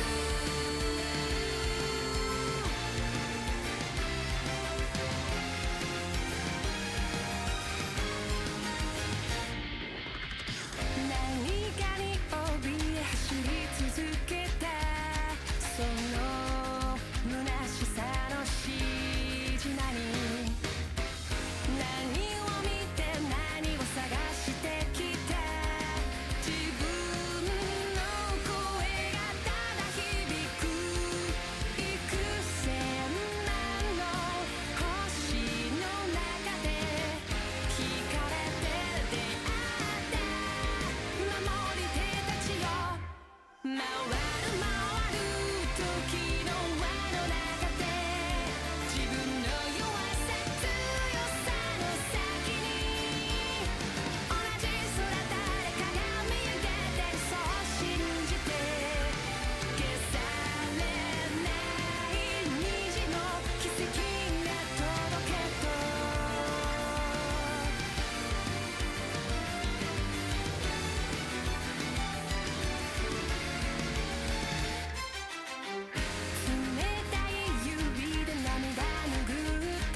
we are back and ready to go for the final time tonight here in the Saito Path2Pro Combine. And if you are new to what is happening, we played the PSG versus VKS Game 2 draft in Games 1 and 2, and they swapped side for Games 1 and 2. And here in Game 3, it will be an open draft. Well, a pseudo... Yeah, I'll just continue that thought while Isaac hopefully is going to be okay, but... Yeah, I'm good. I choked on it. Yeah, you continue it, Toki. I'm okay, but yeah. Yeah, we're going to be keeping the same size, but we're going to be doing a pseudo fearless because, well, we have the exact same champions in Game 1 and 2, so you can think of this as a Game 2 fearless match where the champions from our last game not going to be available for this one, and should be a fun one. I mean, last time I did one of these, I think especially because we're just playing meta after meta after meta, and we're already week 3, they're starting to get a little bit bored playing the same stuff, so they've been picking some spicy things. I mean, we saw Zed Jungle, we've seen Zed versus Neferi. I mean, that was an absolute blast. Definitely not a jungle pair we see often in the current meta. I mean, just earlier today, we saw a Pike get locked in. As I think it was later in the draft. I don't exactly remember. I don't know if it was it R5? I want to say it was R5. As you can tell, I was definitely watching very closely and totally not playing Football Manager on my other monitor because I did my due diligence and actually paid attention to what was going on. Yes. Yeah, but no, that's the thing. And I think it's important to have games like these, especially after we do something kind of more serious, a bit more structured for Games 1 and 2. Let the players express themselves. They've already shown they can play meta, they can play different team comps. Let them show what individuality they have. Let them show what champions they have that maybe no one else is going to be willing to bring out. No one else is going to be willing to play. Kind of show their little bit of spice as we head into our last week of the Combine. I mean, I know I brought this up at the start, but I'm actually getting a little bit sad. I've been having an absolute blast on Saito here. Yeah, and like you mentioned, especially as things have gone on in these game threes. You mentioned the Neferi a few days ago. I think on like last Friday we got a just strictly all damage comp from the team that had Samikin and like Kisno on it. Who else was on that team? Either way, Kisno or Sajid? Drafted. I mean, sometimes we just never. Sometimes we can't. I mean, considering it was a jungler. Unless if Kisno Sajed has turned into a really solid jungler as well, and I guess at that point we could ask him to do anything between race car driver, lawnmower, doctor, whatever, if he could be a jungler at the same three time. Big careers, yeah. Yeah. The all of them, League of Legends player, a very common career choice that is used amongst normal people. But either way, we are ready to go into said draft. We will have to wait and see who lands on what side. So in the case here, even though we see the names on blue side, on red side, to be sure, it is Dr. Calculus, Bio, Asila, Levitate, and Tub, if you are just tuning in. Yeah, and also as a note, so the draft has already been done, so everyone's just going to be picking their own champions here. Now, I haven't seen what they've picked yet, so just going to have to wait and see. We know the Wukong and Nazir have not been picked, so that should be interesting enough on its own. Because, let's face it, right now there's not that many meta junglers. Assuming Xin Zhao hasn't been banned away, if they are going to be picking more meta this time around, I would not be surprised to see that get locked in here. I'm curious about the no bans, because obviously they use draft tools ahead of time for these, and we've been given the draft link, so I'm going to take I'm not going to take a peek. Actually, I was debating it. I was about to click on the draft link to see if they actually bet Graves is locked in. I forget that. Yeah. I'm just gonna go. I usually like looking at these picks and bans afterwards, just because I think it's always interesting to see the order it was locked in, because sometimes it's not how you expect. But we're already seeing a bit of an interesting pick. I mean, Graves versus Kiana Jungle. Again, it's going to be Munchie and Bio. I mean, both of these players have a lot in their pool. In fact, it was Bio that did bring out, I believe, the Zed. No, Munchie brought out the Zed. That's what it was. I don't know. They all have a ton of different carry champions that they're just willing to bring out at a moment's notice. as Morgana. Now, I don't know if they're in proper LCS order on red side, but if they are, that's a Morgana mid. And I mean, this is one that has been rising a bit in popularity ever since Samikin played that in, I think it was it against, I know it was the game 5. I want to say it was against Supernova in ACL. I don't remember the exact series it was in, but either way, ever since Samikin locked in that champ and really popped off on it, it's been one. It's not been like obviously the super most meta champion ever, but it's definitely one that's gotten some notice, especially in and around the tier 2 in A scene. Is okay. I mean, all right. Soraka for Protoss. Well, we've got ourselves an interesting draft this time around, and well, on red side, it does appear that they are going to be in LCS order already. But are they? No, we're going to trade, right? On blue side, we're going to swap. No, so they're not in order on blue side. Adam is the mid laner. Adam's, yes, of course, yeah. Yeah, they're just all over the place. Again, I blame Sajid here again. Having the name Kisno in the jungle area is always going to be messing us up. But looking over at this draft though, it's super interesting because for blue side, Kiana was their final pick. And typically in the current meta, you pick jungle typically first or second phase. You very rarely, if ever, leave it after the ban. So that's very interesting to me. Yeah, especially on a jungler that maybe hasn't been the most meta in Western regions, but certainly in LPL has been their bread and butter, and even a little bit in LCP as well. To leave something like that late is a bit interesting, but I mean, at the very least, it opened up the Graves option for red side for a bit of entertainment for us in a champion that we don't really see all that often. Yeah, and I mean, if I just look at the Graves, my first thought is typically Kryra. Kryra loves the Graves. I've watched a lot of his streams back in the day where he would just spam Graves. It was just free wins for him left and right in those solo queue games. But the more I look at the draft, the more interesting this gets because you see the Morgana mid lane, you see the Caitlyn, but Morgana was picked after the second set of bans. Caitlyn and Bard were picked at the start.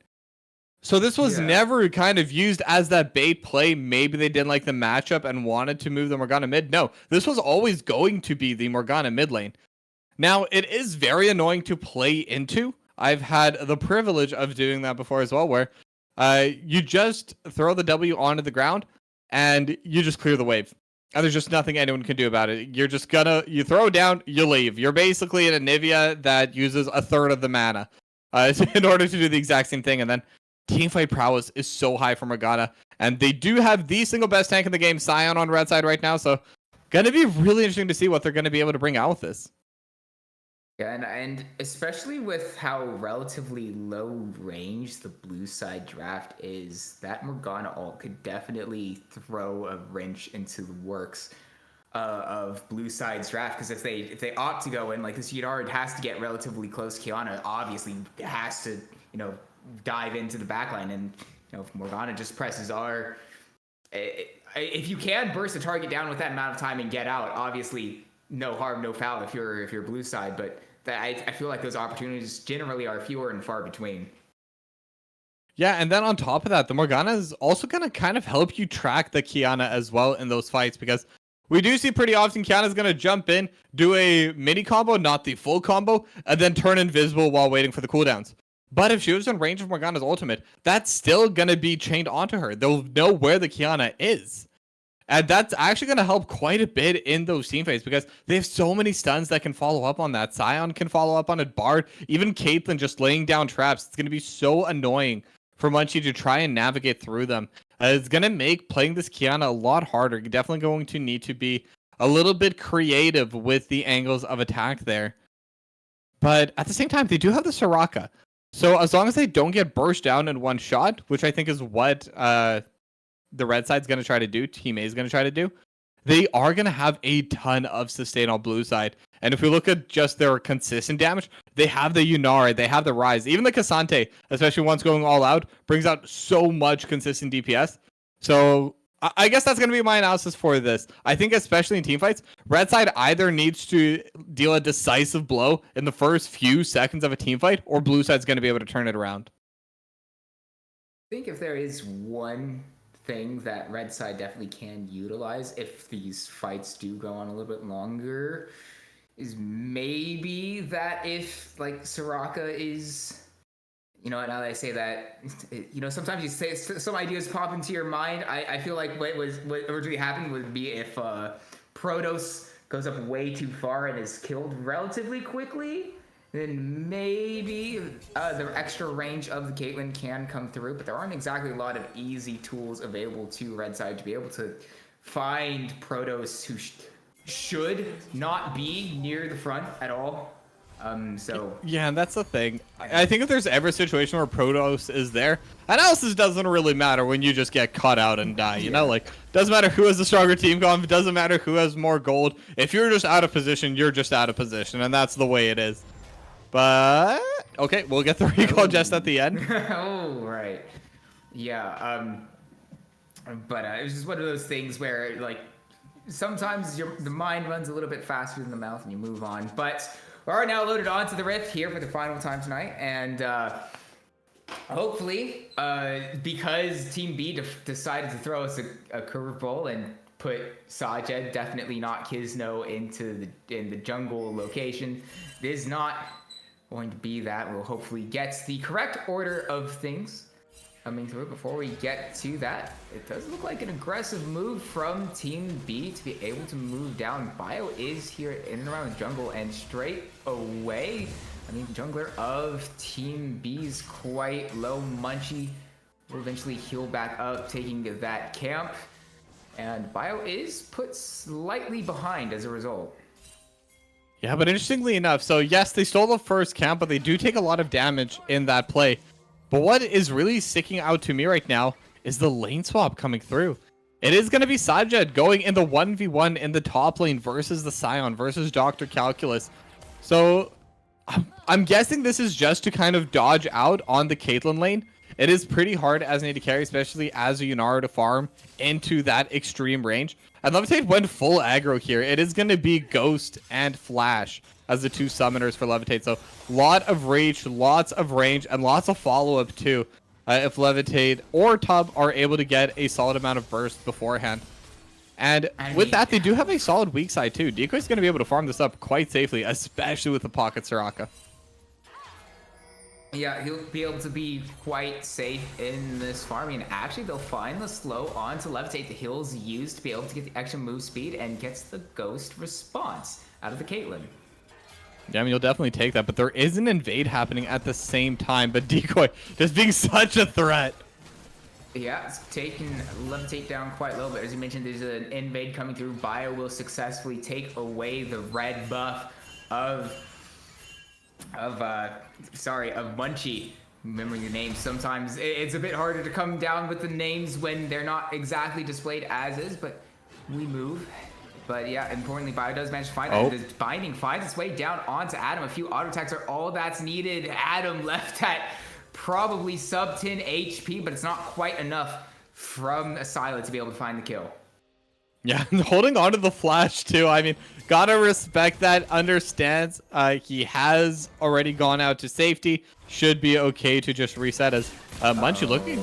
Asila in trouble, snare it up with the water form of the Kiana, is able to easily follow up that kill and will get the flash out of Asila in the mid lane. Yeah, I mean, super nice pickoff. You'll definitely take that. It is a carry jungler, right? So you want those kills on the Kiana because she can definitely carry you in the mid to late game. Just one-shotting carries, one-shotting the support. Really, there's a lot of squishy members on the side of Team A. I think Bio on the Graves obviously a bit deceptive, but Decoy.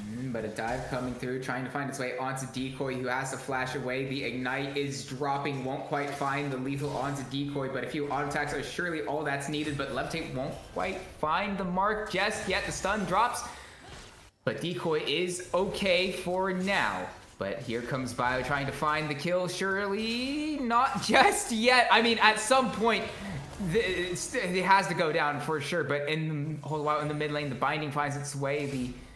The Extra W damage dropping into the mid. Decoy finally stunned up there. There we go. Levitate finally gets the kill. It took a while, but Team A gets what they came for in the bot lane. I mean, Decoy gets an extra wave too. Definitely should not have been able to clean that up. And kills a lot of Bio's time too. I mean, Bio's still only level 3. Has most of that bot side jungle to clear, so we'll be able to catch back up on that. But definitely starting to fall behind the pace just a little bit. And that's without the recall. Because Munch's already gotten the recall, has already gotten the serrated Dirk, and is already back out on the map, clearing his camps, looking for more. As the recall not going to get interrupted there. But overall, looking at this lane swap, it is slightly favoring Sajed if we just look at the bot lane matchup, but now Adam could be in a dangerous spot. Tub trying to find a stun onto Adam. It goes just short of the wall, so not quite going to be able to get the kill, but it does force Adam away from the wave. Yeah, gets a lot of HP down as well as Decoy. Now they're going to be finally matched together, the two top laners. They're going to be in the bot lane, but they are going to finally be matched together. And Decoy is definitely the one that's kind of been the biggest loser, in my opinion, from this. Got dove, lost out on a decent amount of XP. Level 6 now on Dr. Calculus to Decoy's level 5. Maybe will be a little bit difficult, but overall still not in the worst position. Just going to have to play from behind a little bit. And especially with that lane swap coming through, Levitate getting a slight advantage in terms of farm. And as a result of this lane swap, as well as Dr. Calculus being okay as well from it. And at least in terms of gold, it seems to be favoring Team A at this point in time. But as we take a step back, wait things out. First Drake is up on the map. But once again, neither team really caring about that first Drake at this point in time. Yeah, I think right now what the play is, I don't even think this is them caring more for grubs. I think what it is especially Levitate already having the kill and Team A just wanting that Yunara or that Caitlyn versus Yunara matchup. Trying to abuse this Yunara, make it as hard for her as possible. It's tough. That spot. Will use the magical journey. Can he get to it in time? No, he cannot. Munchie will be able to burst him down with his team before he gets away. Yeah, that was another one of those unfortunate cases. Tub, again, looking for those angles. And I really respect any support player that's confident enough to just consistently be looking for those niche, unusual angles to find people out, get some more information you normally wouldn't be able to get. But unfortunately, that time, they had a ward. So they knew exactly where Tub was, and that's why we saw Munchie roaming up. We saw Adam roaming up. And definitely got punished that time. But at the same time, it looks bad if we look at it just at what happened there. But in general, all the big plays that Tub is able to provide also come from those kinds of positionings. So in that situation, yes, he goes down. But in others, it could end up being the game-winning team fight just coming off a play like that. I've seen a few team fighting ultimates from Tub in the time because from those aggressive positions. What notably, I remember him on the Rel was one of those times, but this time around on the Bard, obviously tempered fate to be able to potentially start things up. But all the while, that's going to be a Silas nared up mid. Both teams now moving over to the Grubs as they are on the map, have been for the last 30 seconds. There's a lot of commitment towards this top side of the map from Team A immediately. Decoy does not have access to the teleport, so numbers advantage should be going the way of Team A should anything happen around the Grubs. Yeah, and I think they're probably just gonna have to give this up on Team B. And frankly, it wouldn't even be the worst case for them. It's definitely going to be hard to contest when there is a Caitlyn on the side of Team A, but Adam. To Adam, decimating smash drops, and now Unstoppable Onslaught will get the flash out of Adam. Yeah, just going to be the flash, but could be another potential play, especially if the ban. Ult will drop, but the Realm Warp will be used to get away just in time. Obviously, Morgana's ult takes a while to have that second proc drop down, and that was just enough for Adam to head out. Yeah, and I see it all the time from people. Let's hold that thought. Yeah, okay, gonna be forced to jump dropped out. the heal to get Sajed the move speed, but 90 caliber net's there for Levitate. Yeah, but I was gonna say, is a lot of people, they laugh. Never mind. Never mind. We're back up top. Once again, flash forward from Bio. Ace in the hole comes down. Protoss will body block the ult, but it won't matter. The fadeaway from Bio secures the double kill and the feats of warfare for Team A. Yeah, that's going to be really scary for Team B because a Graves with 2 kills also scales quite well, but now Munchie's here. Oh, but you say that the supreme display of talent finds the stun. That will be a shutdown going the way of Munchie. A lot of gold to this Kiana. Magical Journey will be used to get over the wall, and Munchie will wisely opt not to follow. Yeah, really unfortunate click there. And I think that's another one of those cases where you're trying to do a fadeaway afterwards. I think that's what happened with Munchie. They're just throwing that Q and then trying to step back. But unfortunately, the mouse moved a little bit faster than the ability came out. So just kind of attacked backwards. So definitely missing out on a kill that should have been free for Munchie. But at the very least, we'll be able to secure Bio. That was a shutdown kill as well. And a completed hubris now for Munchie. Compared to the Youmu's, definitely going to be a very solid purchase. Does have a little bit of extra stats on it right now as well. But yeah, look, we talked about the 2 carry junglers coming in this game, and both of them so far in a very solid position to carry their teams.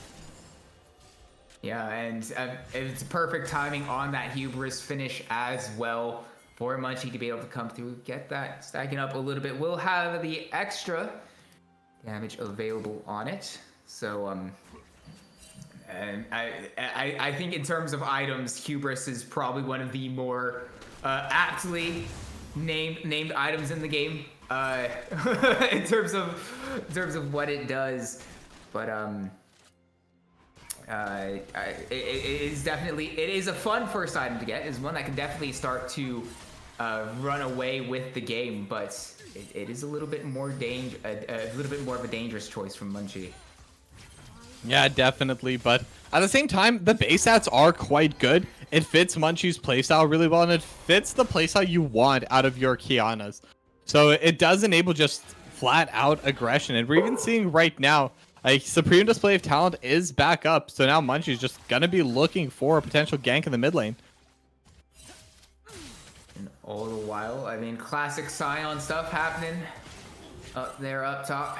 Dr. Calculus just doing the classic proxy away. And so as we sit around, you mentioned Supreme Display of Talent is back up. It does look like it's kind of hovering around this bot side jungle, trying to secure positioning for what would be the first Drake, and it will force a flash away from Asylum, but the move now from Team A is to move into the bot lane, and the Tempered Fate finds its way onto Sajed. Bio able to get that kill, and Team A looks for more. Dr. Calculus has arrived. There's very little that Team B can do, but the Supreme Display of Talent will be used to just knock Bio away. Does find the kill, and the Realm Warp down from Adam will try to find the turn onto this fight, but it's a bit too aggressive from Adam, and now Team A look to win the rest of this fight.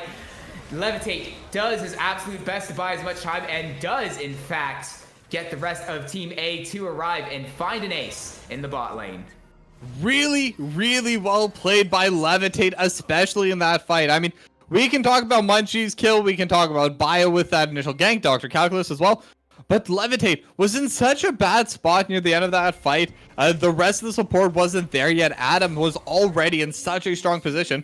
So Levitate perfectly kiting backwards, kind of off to that side, and killed Adam, and then just bought so much time, just prevented anyone from attacking him at all for so long.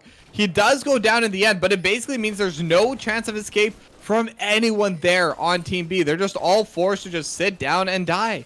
And now with that, it's going to be 2-0-2 on Dr. Calculus. Levitate gets a kill in that fight as well. Has the Collector, has the BF sword at 14 minutes. If you are seeing these kinds of items as a Caitlyn player, you are very happy with yourself.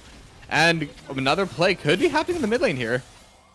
Yeah, but the healing from the Soraka is able to pretty much negate anything that Team A was attempting to do, but all the while, Dr. Calculus is going to take a decent chunk of damage down onto Adam. Won't have access to the Unstoppable Onslaught just yet.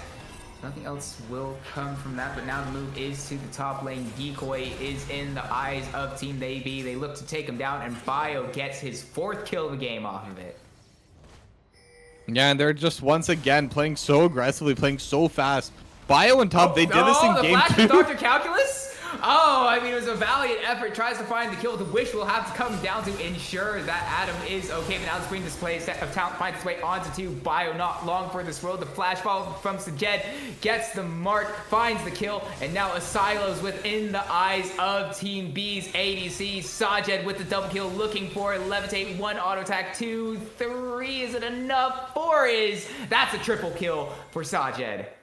Yeah, and Sajed definitely been struggling a little bit in games 1 and 2 this time around, and there we go. That is the pop-off play we wanted to see coming out of Sajed, getting all 3 kills, and all that started with Munchie just finding a perfect angle of the supreme display of talent. Bio and Tub, the people I was just complimenting, we're not going to call this one a caster curse, just completely get hit against the wall, get taken out to almost no HP, and then Sajed's just there for the last little bit of damage that's needed. Huge plays coming out of Team B, and now they're in the lead from that.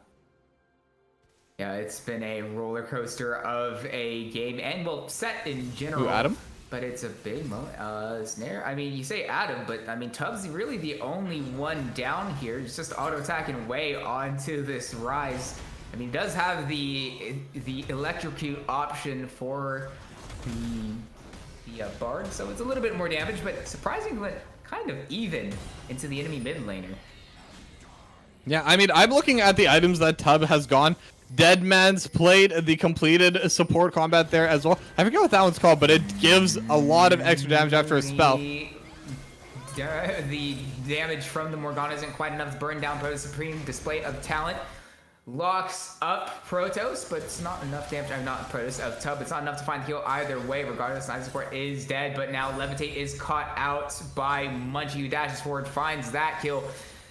Even though he has the range, as soon as it's closed down, this Morgana really can't do much. Yeah, and Levitate gonna be getting shut down again here. And as a Caitlyn, you want more, but another fight. Adam dodging out all the bindings now. From behind comes Munchie, picking up a double kill from out of vision from a few screens away. There is nothing that Asilo or Tub can do about it. Going down to the turn point. It's an execute. You know, you don't give the gold over. You'll lose like 20 seconds, but it's not the worst thing ever. It's just recalling for tempo. That's what we're gonna call that. But as I was saying though, Tub has so much damage. Deadman's played and Bloodsong, so even on his own, he's actually a huge verifiable threat right now. But definitely not more so than Sajed and Munchie, who are just completely tearing this game apart now. Especially Munchie, once again showing just how much he can do on one of these carries.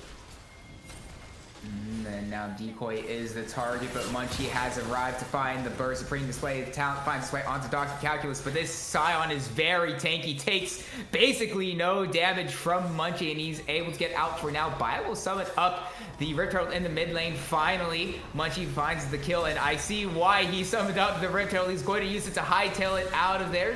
The ace in the hole finds a decent amount of damage. It's a very aggressive combat Rift Herald, but only able to find himself in a grave, but it did a decent amount of work. But just Levitate into a bit too far away to really follow up on the amount of knockups he put down. Yeah, I mean, very fancy maneuvering coming out of Bio really made the Rift Herald look like a team fight objective. But it is just going to be a lot of healing coming out of from Protoss that really made that team fight possible as Sajed just keeps laying on the hurt right now on this Yanara.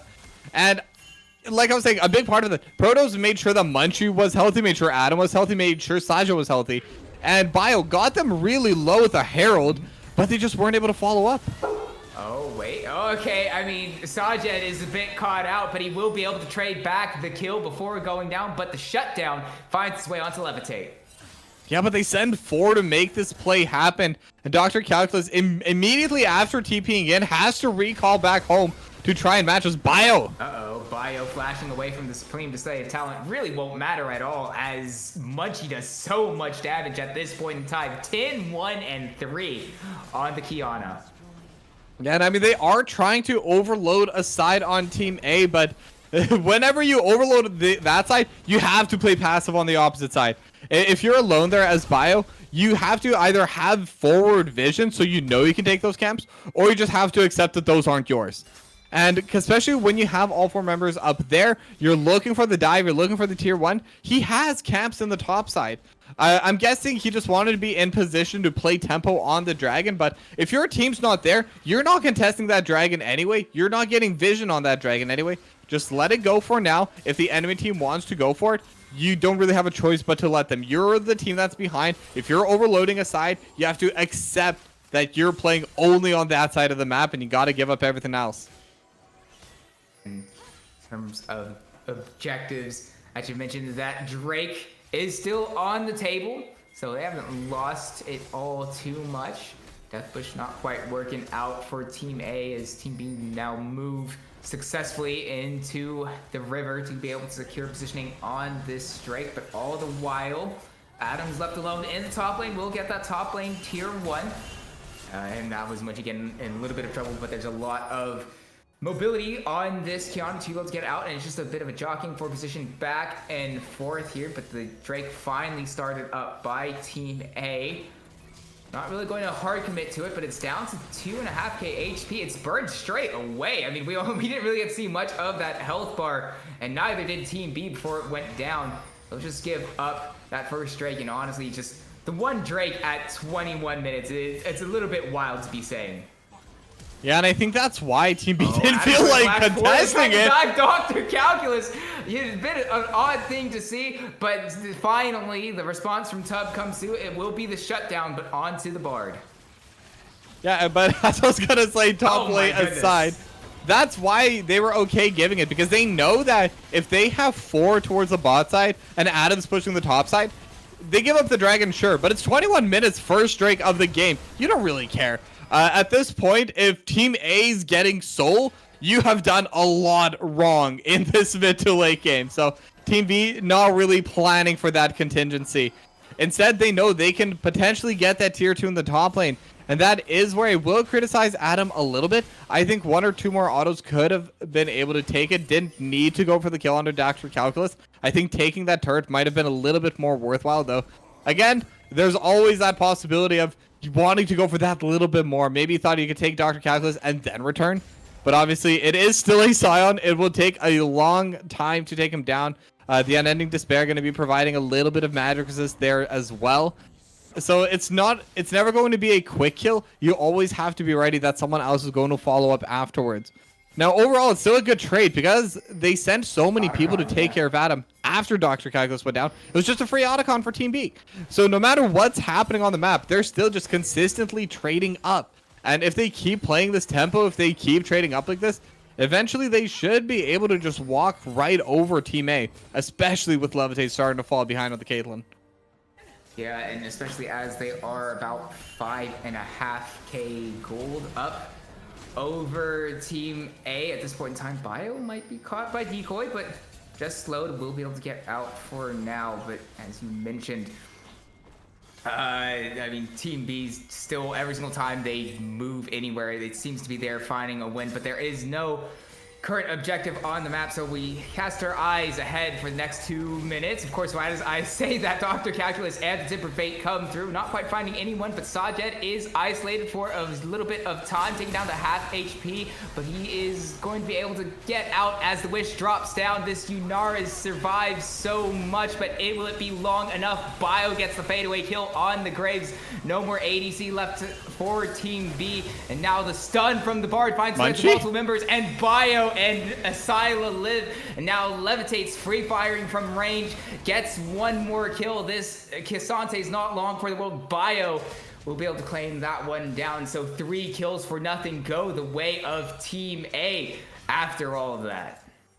And they were so close to getting so many kills on the side of Team B. Munchie just barely not enough damage to get those kills, and I gotta say that teamfight is the reason why you see Scion banned so often, why he's such high priority. I mean, even in this game, was in the first phase of picks for Red Side because he's so strong, just as the side laner, so strong into most blind matchups, and even at 179 CS, I mean, it's decent.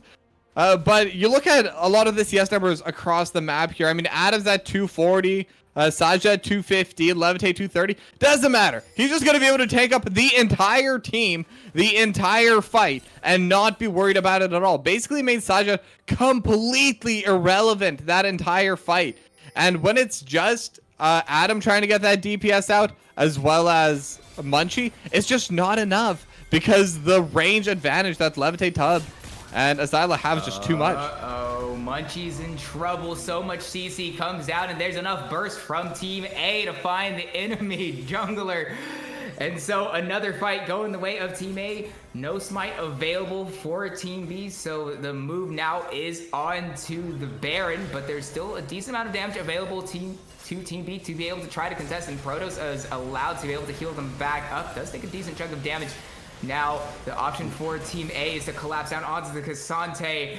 Decoy goes a little bit too far, and whatever attempt Team B might have had to stop this Baron, it'll be a lot more difficult now as they're down to a 3v5, but importantly, Adam and Sajid are still 4 health. Won't matter as Baron goes away of Team A.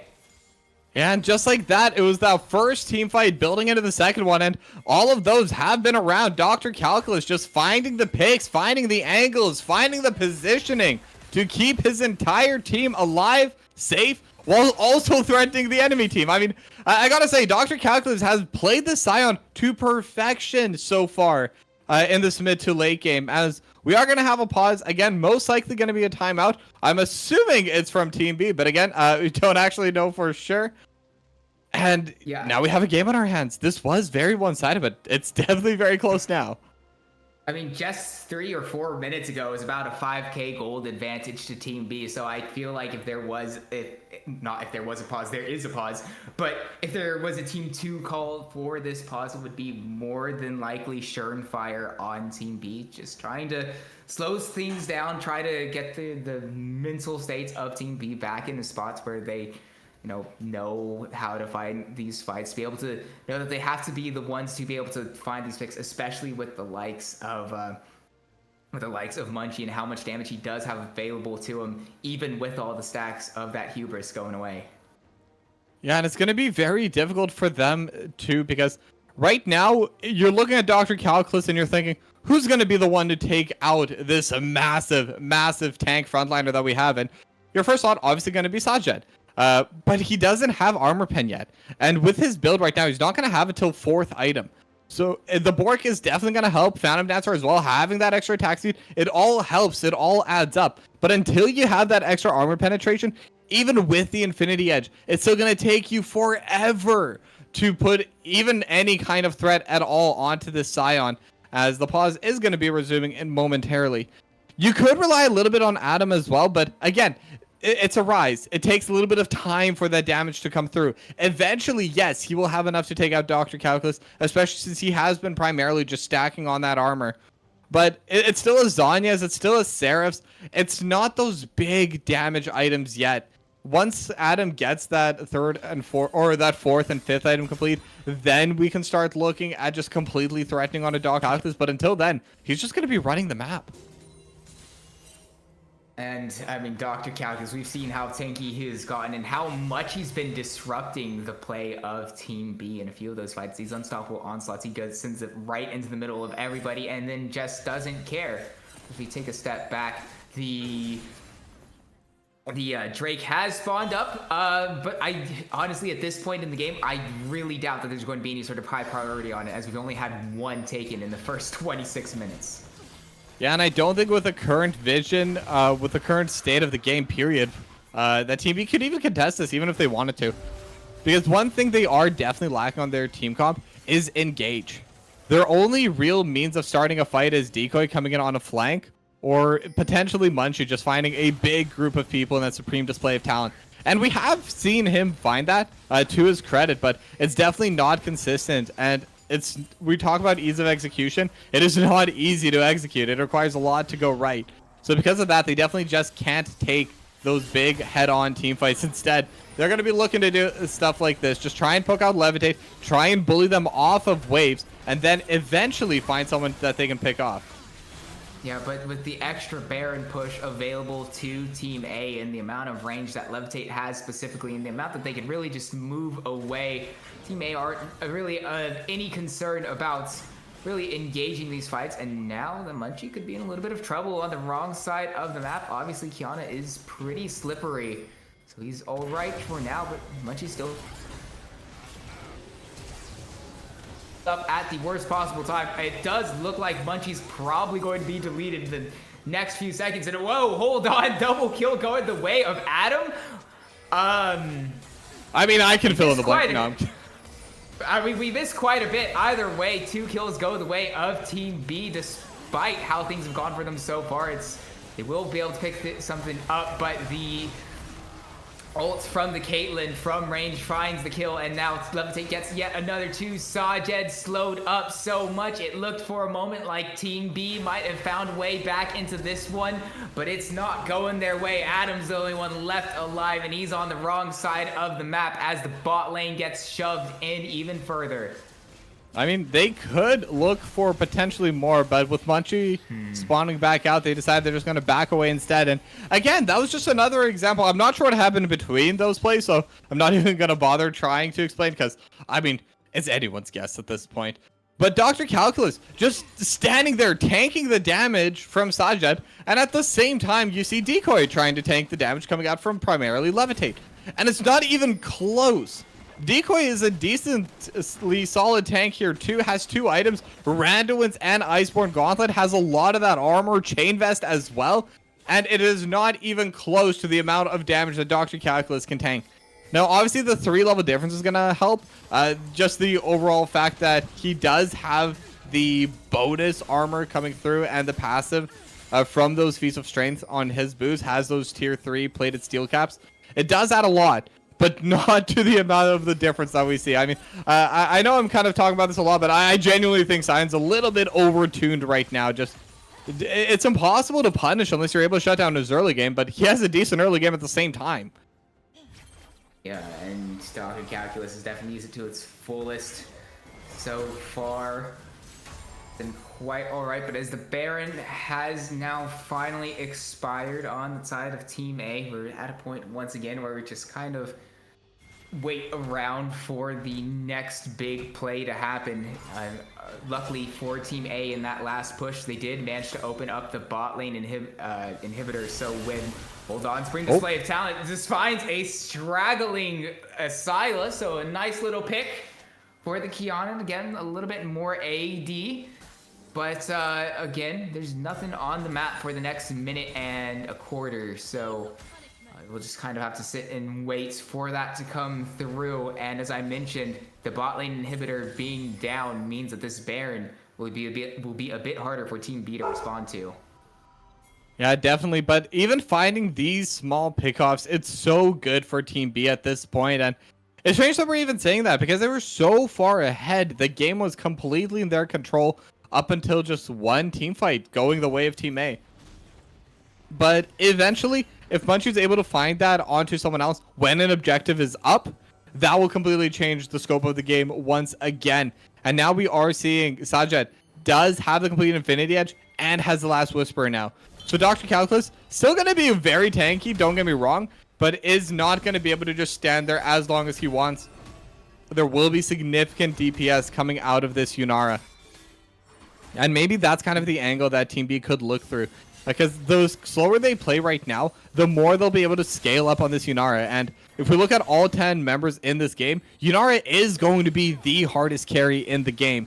So as long as they're able to protect Sajed, as long as they're able to let Sajed deal the damage, there definitely is an opportunity for them to win teamfights. But with the Baron spawning and the Baron getting started, they're going to have to find it sooner rather than later. The stun will find its way down onto the Kiana, but the ace in the hole from downtown ensures that the enemy jungler is gone. Munchie completely removed from the map, and the Baron is taken, but Sajed immediately turns his way down on to another member, gets Tub. Sajed still alive. Sajed doing his best. The wish comes down, but it's not enough to keep Sajed alive, and Levitate picks up the double kill. It's a valiant effort from Sajed and Protoss to try to find this fight, but it's only the Soraka left alive, and with that, you have to feel the option for Team A will be to end the game. Yeah, they have a lot of time, but they're still the tier 2 and tier 3 in the top lane. If they are pushing from that side, they do have a wave in the bot lane. Dr. Cactus is pushing in. I want to see them just run right past, and they are pinging onto the base. So this should be their moment to end the game here and now. It's just Protoss, just the Soraka can't even clear the waves. And with that, that should be it. Team A just going to be able to have the clean victories today. Yeah, well, I don't know if I would necessarily call this one clean. Levitate does go down right at the end there. Not like it'll matter. It may have not have been the cleanest game from Team A, but Team A has definitely been very successful, especially at shutting down Sajed, a player that we, pointed out as being like the biggest name in this set that we have, one that had done so well in this past NACL split. And well, Team A really made him ineffective for the most part through these games. Yeah, definitely. And I mean, gotta give a lot of credit to Levitate Bio and Dr. Calculus specifically for that. I mean, you can't really even name any one person. It was a team effort, like genuinely so. And I'm not just saying that, it's all a team. No, like genuinely, they had to work as a team to make this happen. Dr. Calculus took up that mantle mid to late game, just made sure that Sajid couldn't go past him. Sajid could never actually hit Levitate or Azila or even Tub. We saw a couple times where Tub was a little bit too far forward. Sajid immediately deletes him out of the game. But this time around, not going to be able to happen because Dr. Calculus just made sure that wasn't possible. And then in the lanes, we saw Bios invading on him, making sure that Sajid could never get into the game. Levitate and Tub just consistently bullying him out in lane even after the lane swap happened. It's just very, very difficult to deal with when you are Sajid. But I mean, credit has to go really to everyone on Team A. I think throughout different points of the game, they knew when they were strong. They knew what all of their individual champion timings were, and they played really well around them. Levitate had a pretty quiet game. I don't think we called his name out too much, but 9, 4, 10, 35k damage on the Caitlyn.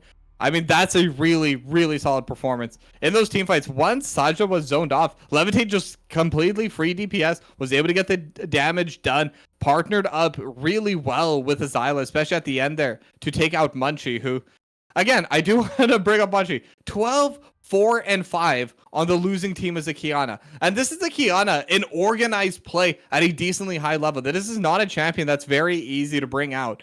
And he found some really solid team fights. I think he was the reason why they were so far ahead in the early game. Yeah, I would say Munchie really did run the Rift for about the first 20 minutes. It's safe to say, but I mean, you mentioned as soon as the Scion came online and became unkillable, it just made everything easy for Team B to just really do their thing. And Team A to just do their thing and auto attack from range in the case of Levitate, who I admittedly not biased whatsoever. I don't. What do you? Yep. Not all right. biased at all in terms of Levitate, but yeah, no, I really think.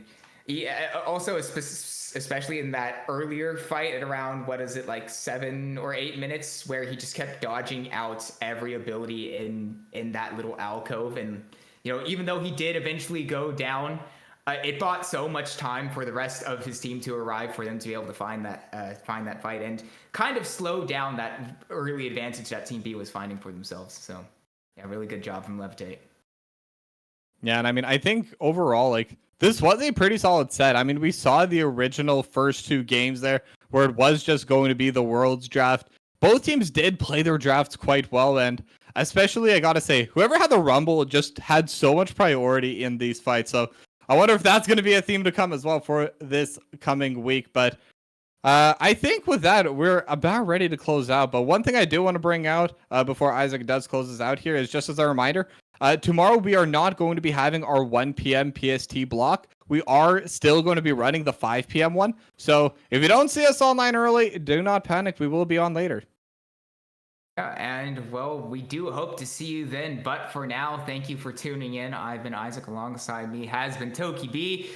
Sirius? I'm sorry, I don't know how to pronounce the producer's name, but either way, it's something similar to Sirius. I should have asked before doing this.